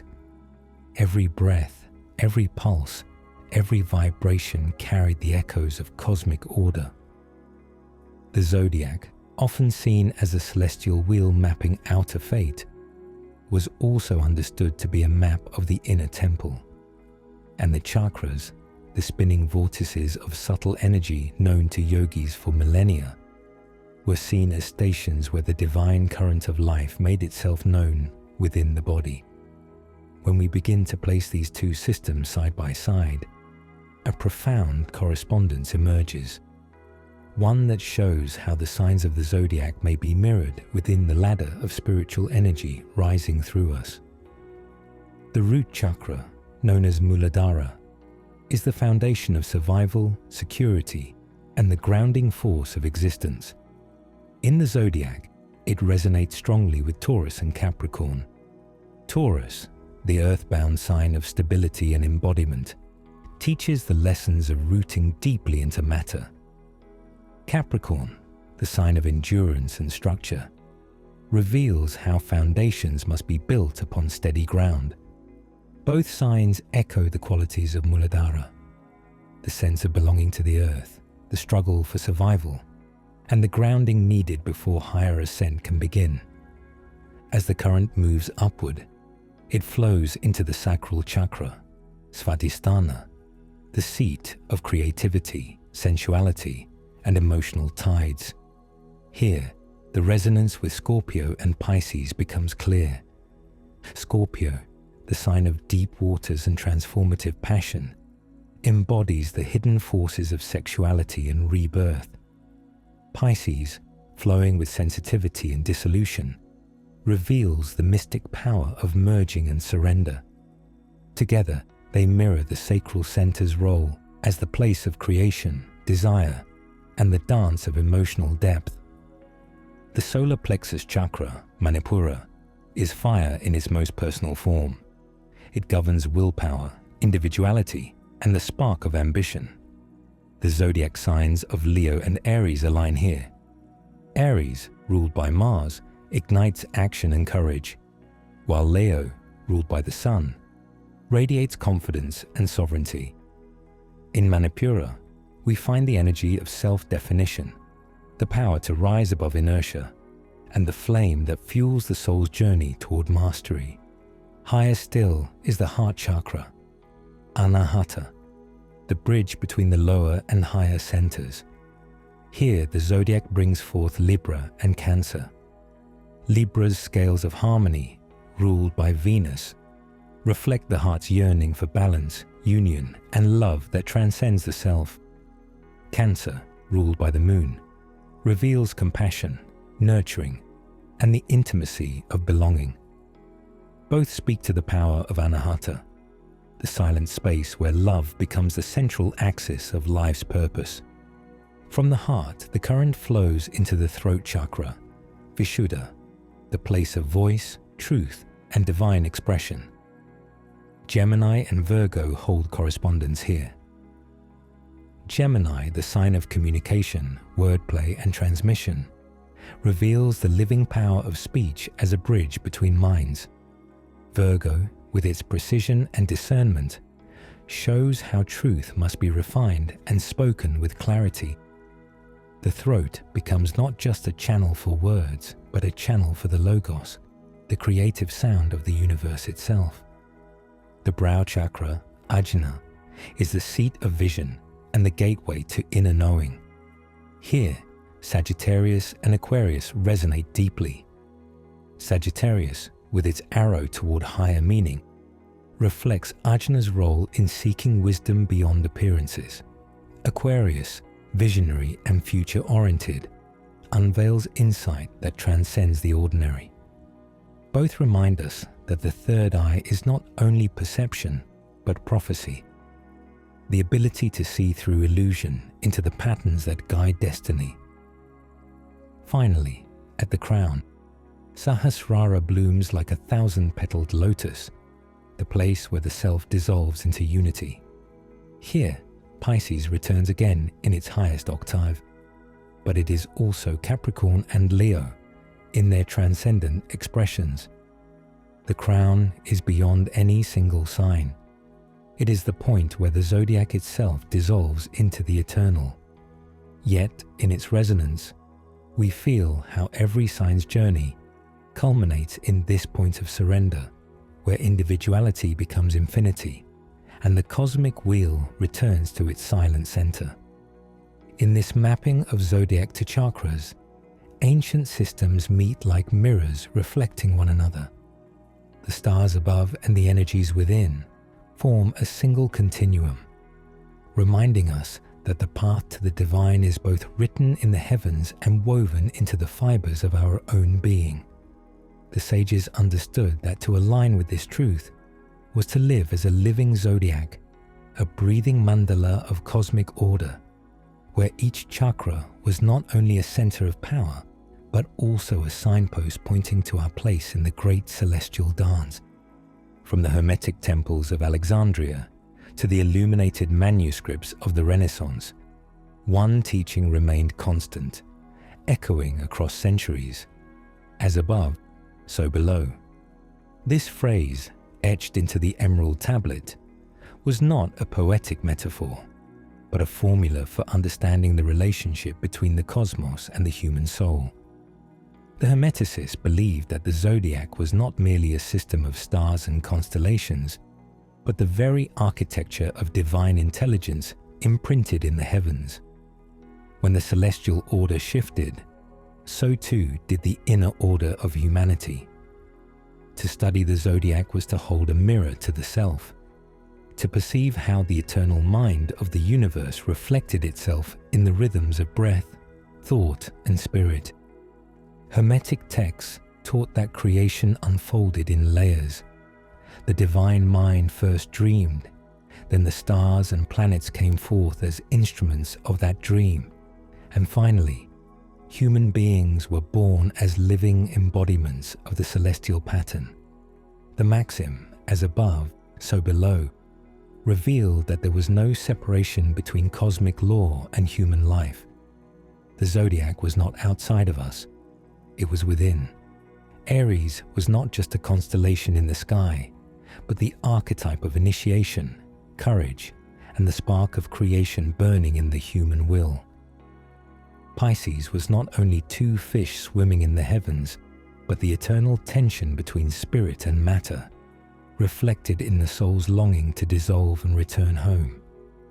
To trace the zodiac across the sky was to trace the hidden blueprint of the soul's journey. In Hermetic philosophy, every planetary force and every zodiacal sign was understood as a living intelligence, a current of energy flowing from the one mind into the many. The celestial order was not mechanical, but mystical, vibrating with consciousness. The Hermeticists spoke of the seven governors, the planetary rulers who shaped destiny, and how the zodiac formed their grand theatre, weaving together archetypal stories that played out in the heavens and in human lives alike. To meditate on this truth was to awaken to a greater freedom, because if the heavens influence the soul, then by knowing those influences, the soul could transcend them. To know the stars was not to be bound by them, but to remember that they were reflections of a higher order within. This is why Hermeticism placed such importance on spiritual alchemy. By aligning oneself with the rhythms of the cosmos, the practitioner could transmute base instincts into higher wisdom, just as metals were transmuted into gold. The zodiac became a sacred map for this alchemy. Each sign pointed not to fate, but to possibility, the chance to rise beyond unconscious cycles and become a co-creator with the divine. When Hermetic masters gazed at the night sky, they did not see distant suns. They saw themselves. They saw the great mystery whispering, "What is above is within you. What is within you shapes the world above." In that recognition, the heavens and the human heart became one. From the very beginning, humanity lifted its eyes to the heavens, tracing the lights that burned in the night sky. For the ancients, there was no separation between science and spirit, between the careful observation of the stars and the deep, mystical meaning those stars conveyed. In Mesopotamia, priests charted the motion of the planets, not only to predict eclipses or seasonal cycles, but to read the unfolding language of the cosmos itself. In Egypt, temple walls aligned with Orion's belt and Sirius rising, while in Greece, philosophers like Pythagoras and Plato spoke of a cosmic harmony, a music of the spheres in which mathematics, astronomy, and the soul were woven together into a single sacred tapestry. Astrology and astronomy were once two sides of the same coin. Astronomy provided the map, the precision, the geometry of orbits and cycles. Astrology gave that map meaning, reminding humanity that these wandering lights were not just rocks and gases, but symbols of divine intelligence shaping the rhythm of life on Earth. This union endured for millennia. Even Johannes Kepler, celebrated as one of the fathers of modern astronomy, cast horoscopes and believed the planets resonated with vibrational harmonics that could influence human consciousness. To Kepler, to study the heavens was to listen to a cosmic symphony. But something changed. With the rise of the Enlightenment and the scientific revolution, the language of the cosmos was stripped of its spirit. Astrology, dismissed as superstition, was cast aside in favor of a purely material reading of the sky. Astronomy became a discipline of numbers and data, focused on distances, masses, and velocities. Stars were no longer symbols of fate or guides of destiny, but simply nuclear furnaces burning across unimaginable distances. Planets became worlds to be dissected, not archetypes to be contemplated. Science gained precision, but in the process, much was lost. What was lost was the sense of participation. Ancient humanity did not feel separate from the cosmos. To see the rising of Venus was not to watch an external event, but to feel a stirring of beauty, love, and renewal within. The stars were mirrors of the soul, telling us that the same patterns that move galaxies also pulse through our veins. By severing astronomy from astrology, humanity gained mastery of the material but surrendered a profound spiritual orientation. We could measure the stars, but we no longer heard their voices. Yet today, there is a quiet return. Quantum physics, with its strange entanglements, reminds us that matter and mind may not be so separate after all. Mystics and seekers are rediscovering astrology, not as fortune-telling, but as symbolic language, a reminder that the heavens are not mute. To stand beneath the night sky is to feel once again that what we call outer space is also inner space. The ancients may not have been wrong, only speaking in a different tongue. And as we remember what was lost, we glimpse the possibility of restoring harmony between the measurable and the meaningful, between astronomy's precision and astrology's wisdom.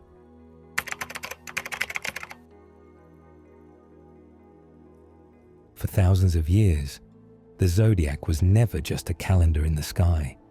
It was regarded as a living clock, a map of consciousness, and a mirror that revealed how human destiny flowed with cosmic law.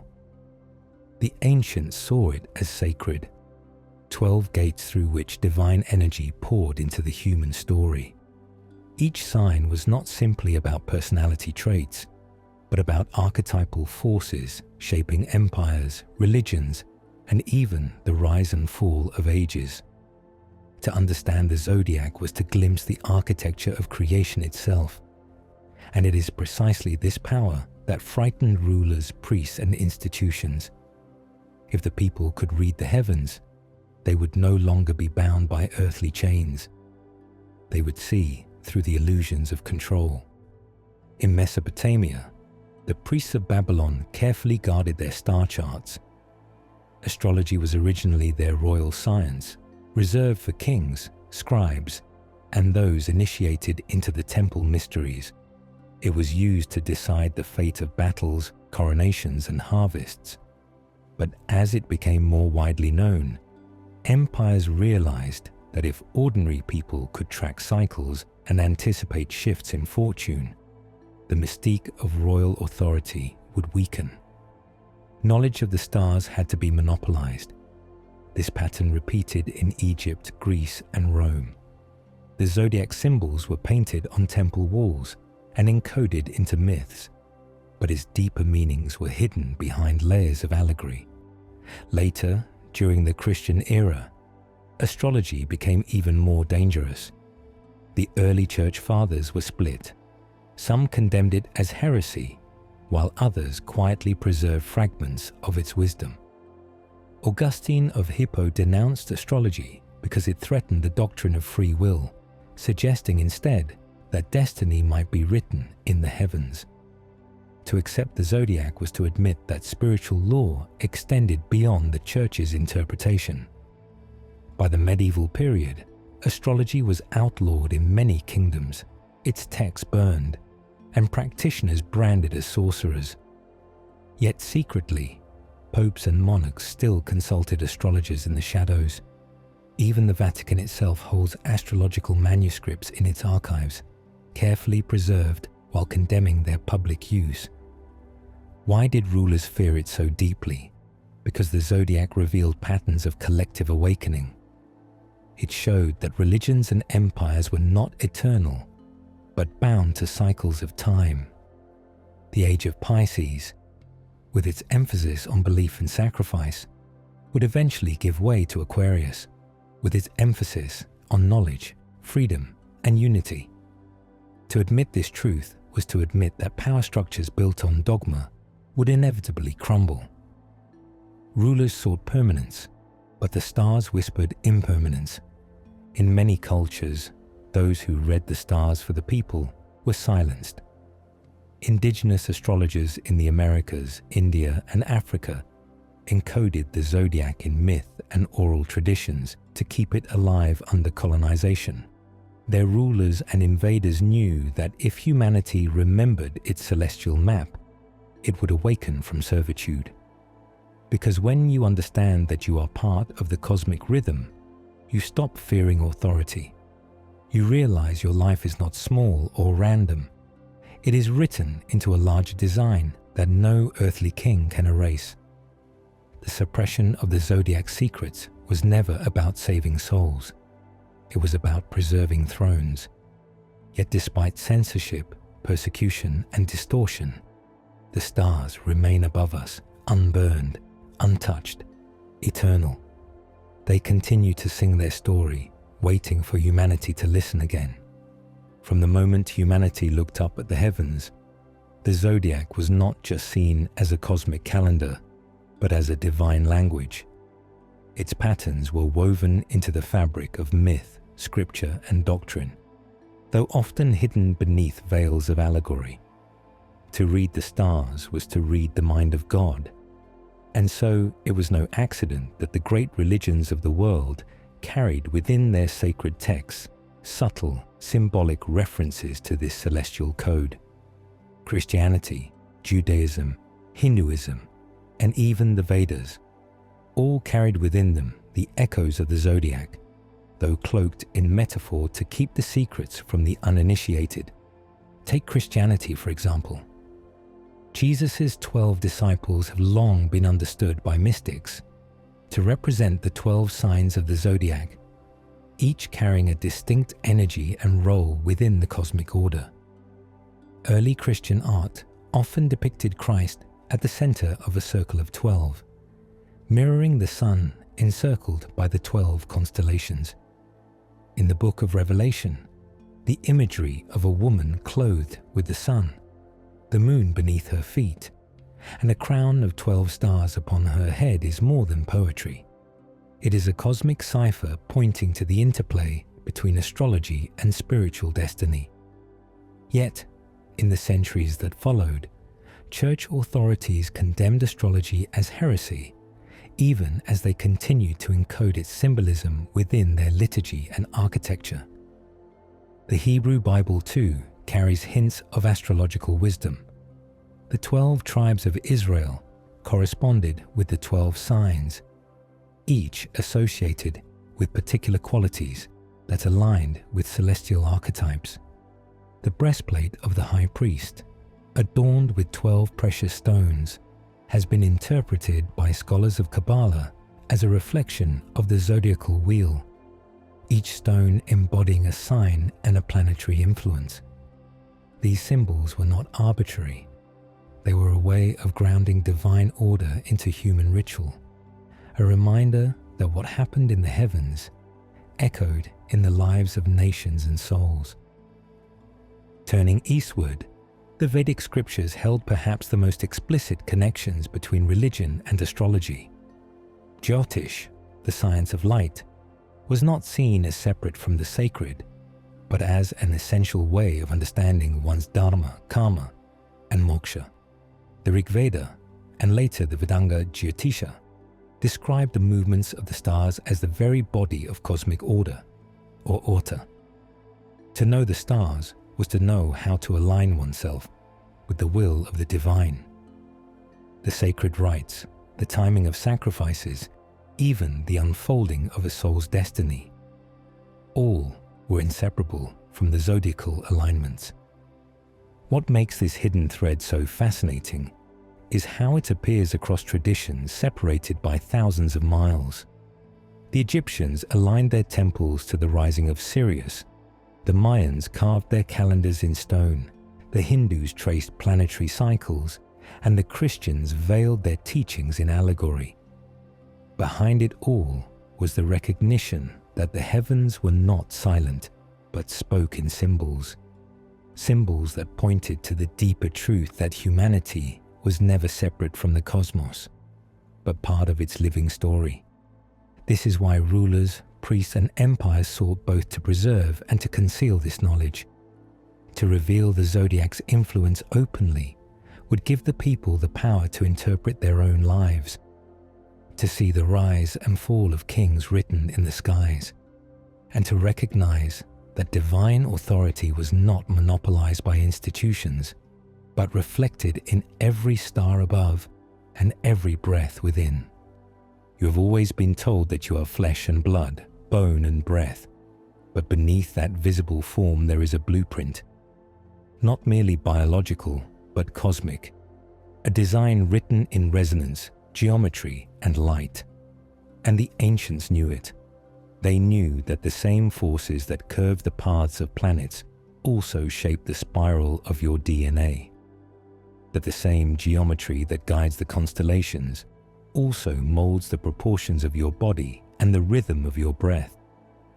The zodiac to them was not just a map of the sky, it was a mirror of the human form.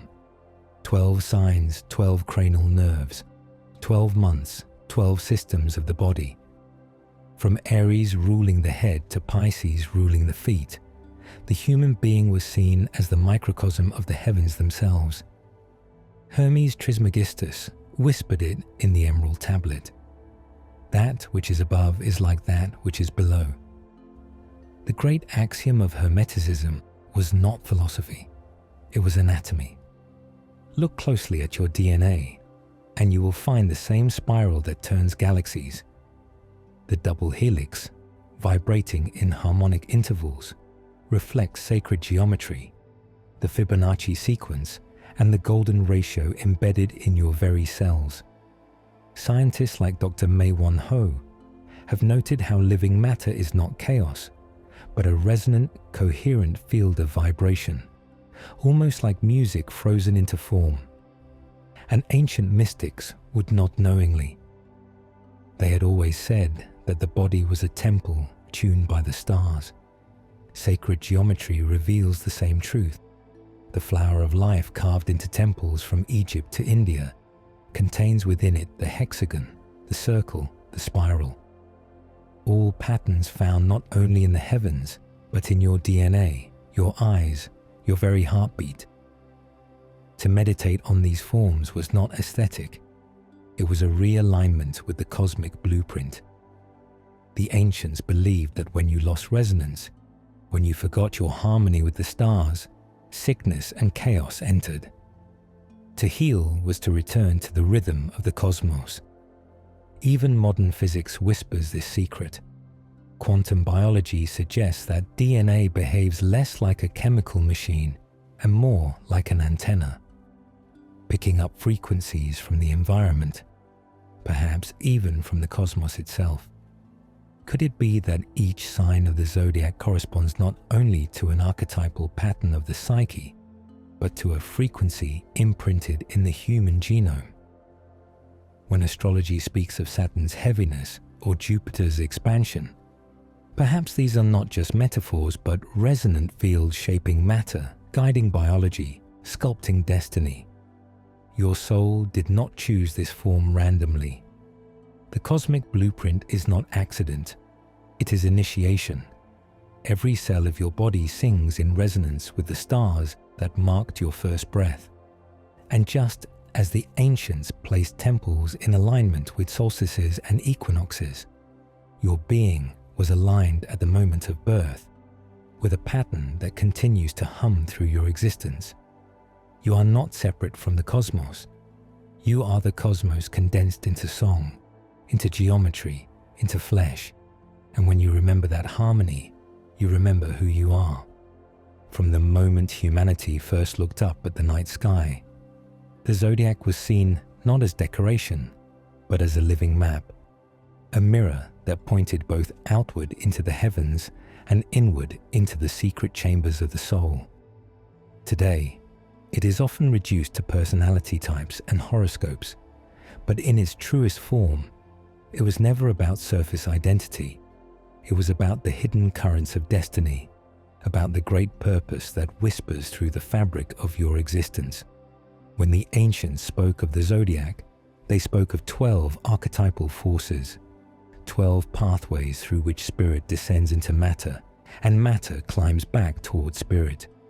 Each sign was less about who you are on the surface, and more about what your soul came here to unfold. Beyond the traits, beyond the tendencies, lies a spiritual blueprint, a mission that is uniquely yours, yet also part of the collective symphony of humanity. The Egyptians aligned their temples to the stars not simply for worship, but because they understood resonance. They knew that each soul enters at a moment in time that is encoded with celestial music, like a note struck on a cosmic harp. The Babylonians, too, saw in the zodiac a divine calendar, not just predicting events, but mapping destinies. And in India, the concept of the Rashi chakra links each person's birth chart to the unfolding dharma of their life. Karma, lessons, and the sacred work that must be carried out before the soul can ascend further. To understand destiny through the zodiac is to realize that personality is the mask, but purpose is the fire. You may be born under Aries, carrying the spark of the warrior, but your destiny may not be to fight. It may be to ignite courage in others. You may carry the Libra scales, not merely to negotiate relationships, but to restore cosmic balance in a world that has forgotten equilibrium. These are not random traits, but assignments. Each soul chose its entry point with precision, entering through a constellation that offered the right blend of energies to sculpt the necessary trials, awakenings, and responsibilities. And so destiny is not a chain binding you, but a path guiding you. It is flexible, like a river, sometimes shifting its course, yet always flowing toward the ocean of your greater becoming. The zodiac is the map, but you are the traveler. You can resist the flow, or you can learn to move with it, aligning with the higher octave of your sign's resonance. For when you rise beyond personality, you begin to see that your life is not simply about being a sign. It is about embodying the mission hidden within that sign, the hidden script your soul wrote before it stepped into flesh. And perhaps this is the truest astrology, not a prediction of daily events, but a remembrance of the role you chose to play in the unfolding cosmic drama. Not a cage of identity, but a key to destiny. Not a label, but a lamp that lights your way home.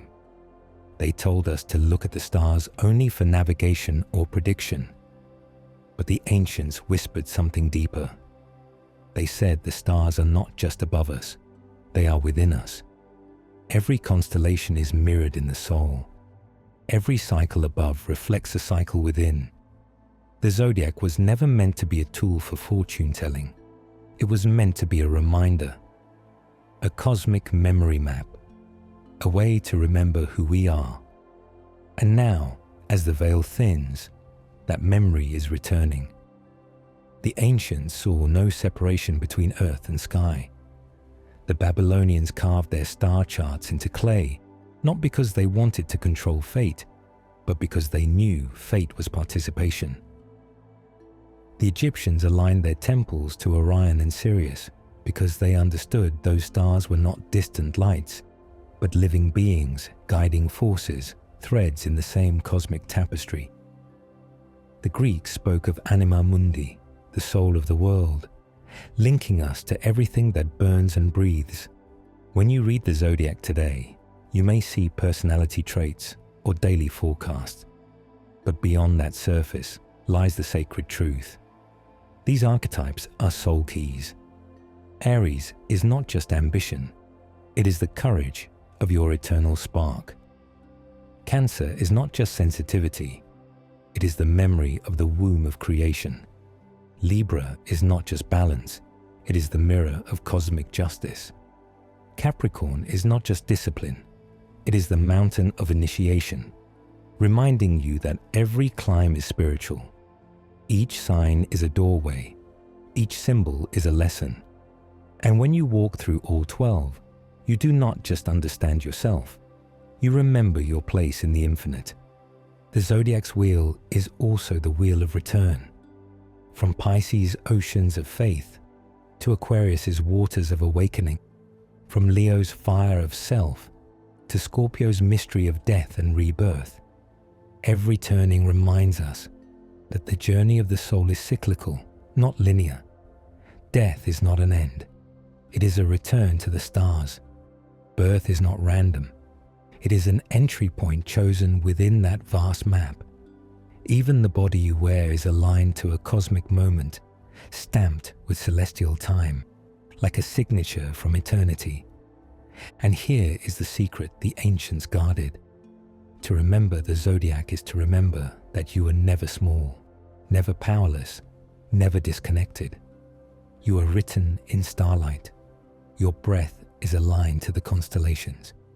Your soul is not wandering aimlessly. It is tracing its way back home.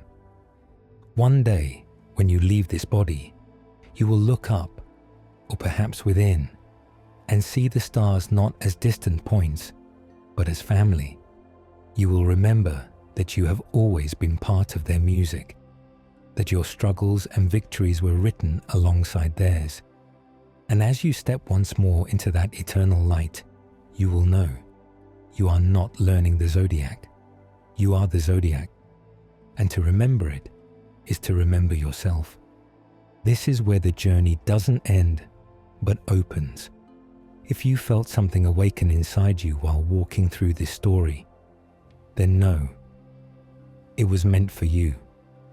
Every moment you choose to remember, every truth you choose to reclaim, brings us closer to the return we have always longed for. So stay with us, because what you've just heard is only one thread in a vast tapestry. There are more hidden teachings waiting, more truths they never wanted you to see, and more journeys that will change how you see life forever. Watch our other videos and let them guide you deeper into the mysteries. If this touched your soul, subscribe now. Share this with someone who is searching. Leave your voice in the comments so we can walk this path together. And remember to like this video, because even the smallest gesture carries energy into the world. You are not here by accident. You found this message because your spirit was ready. And together we are remembering. Together we are awakening. Together we are the Hidden Voyage. Welcome home, Soul Whisper and Soul Creator, the Hidden Voyage.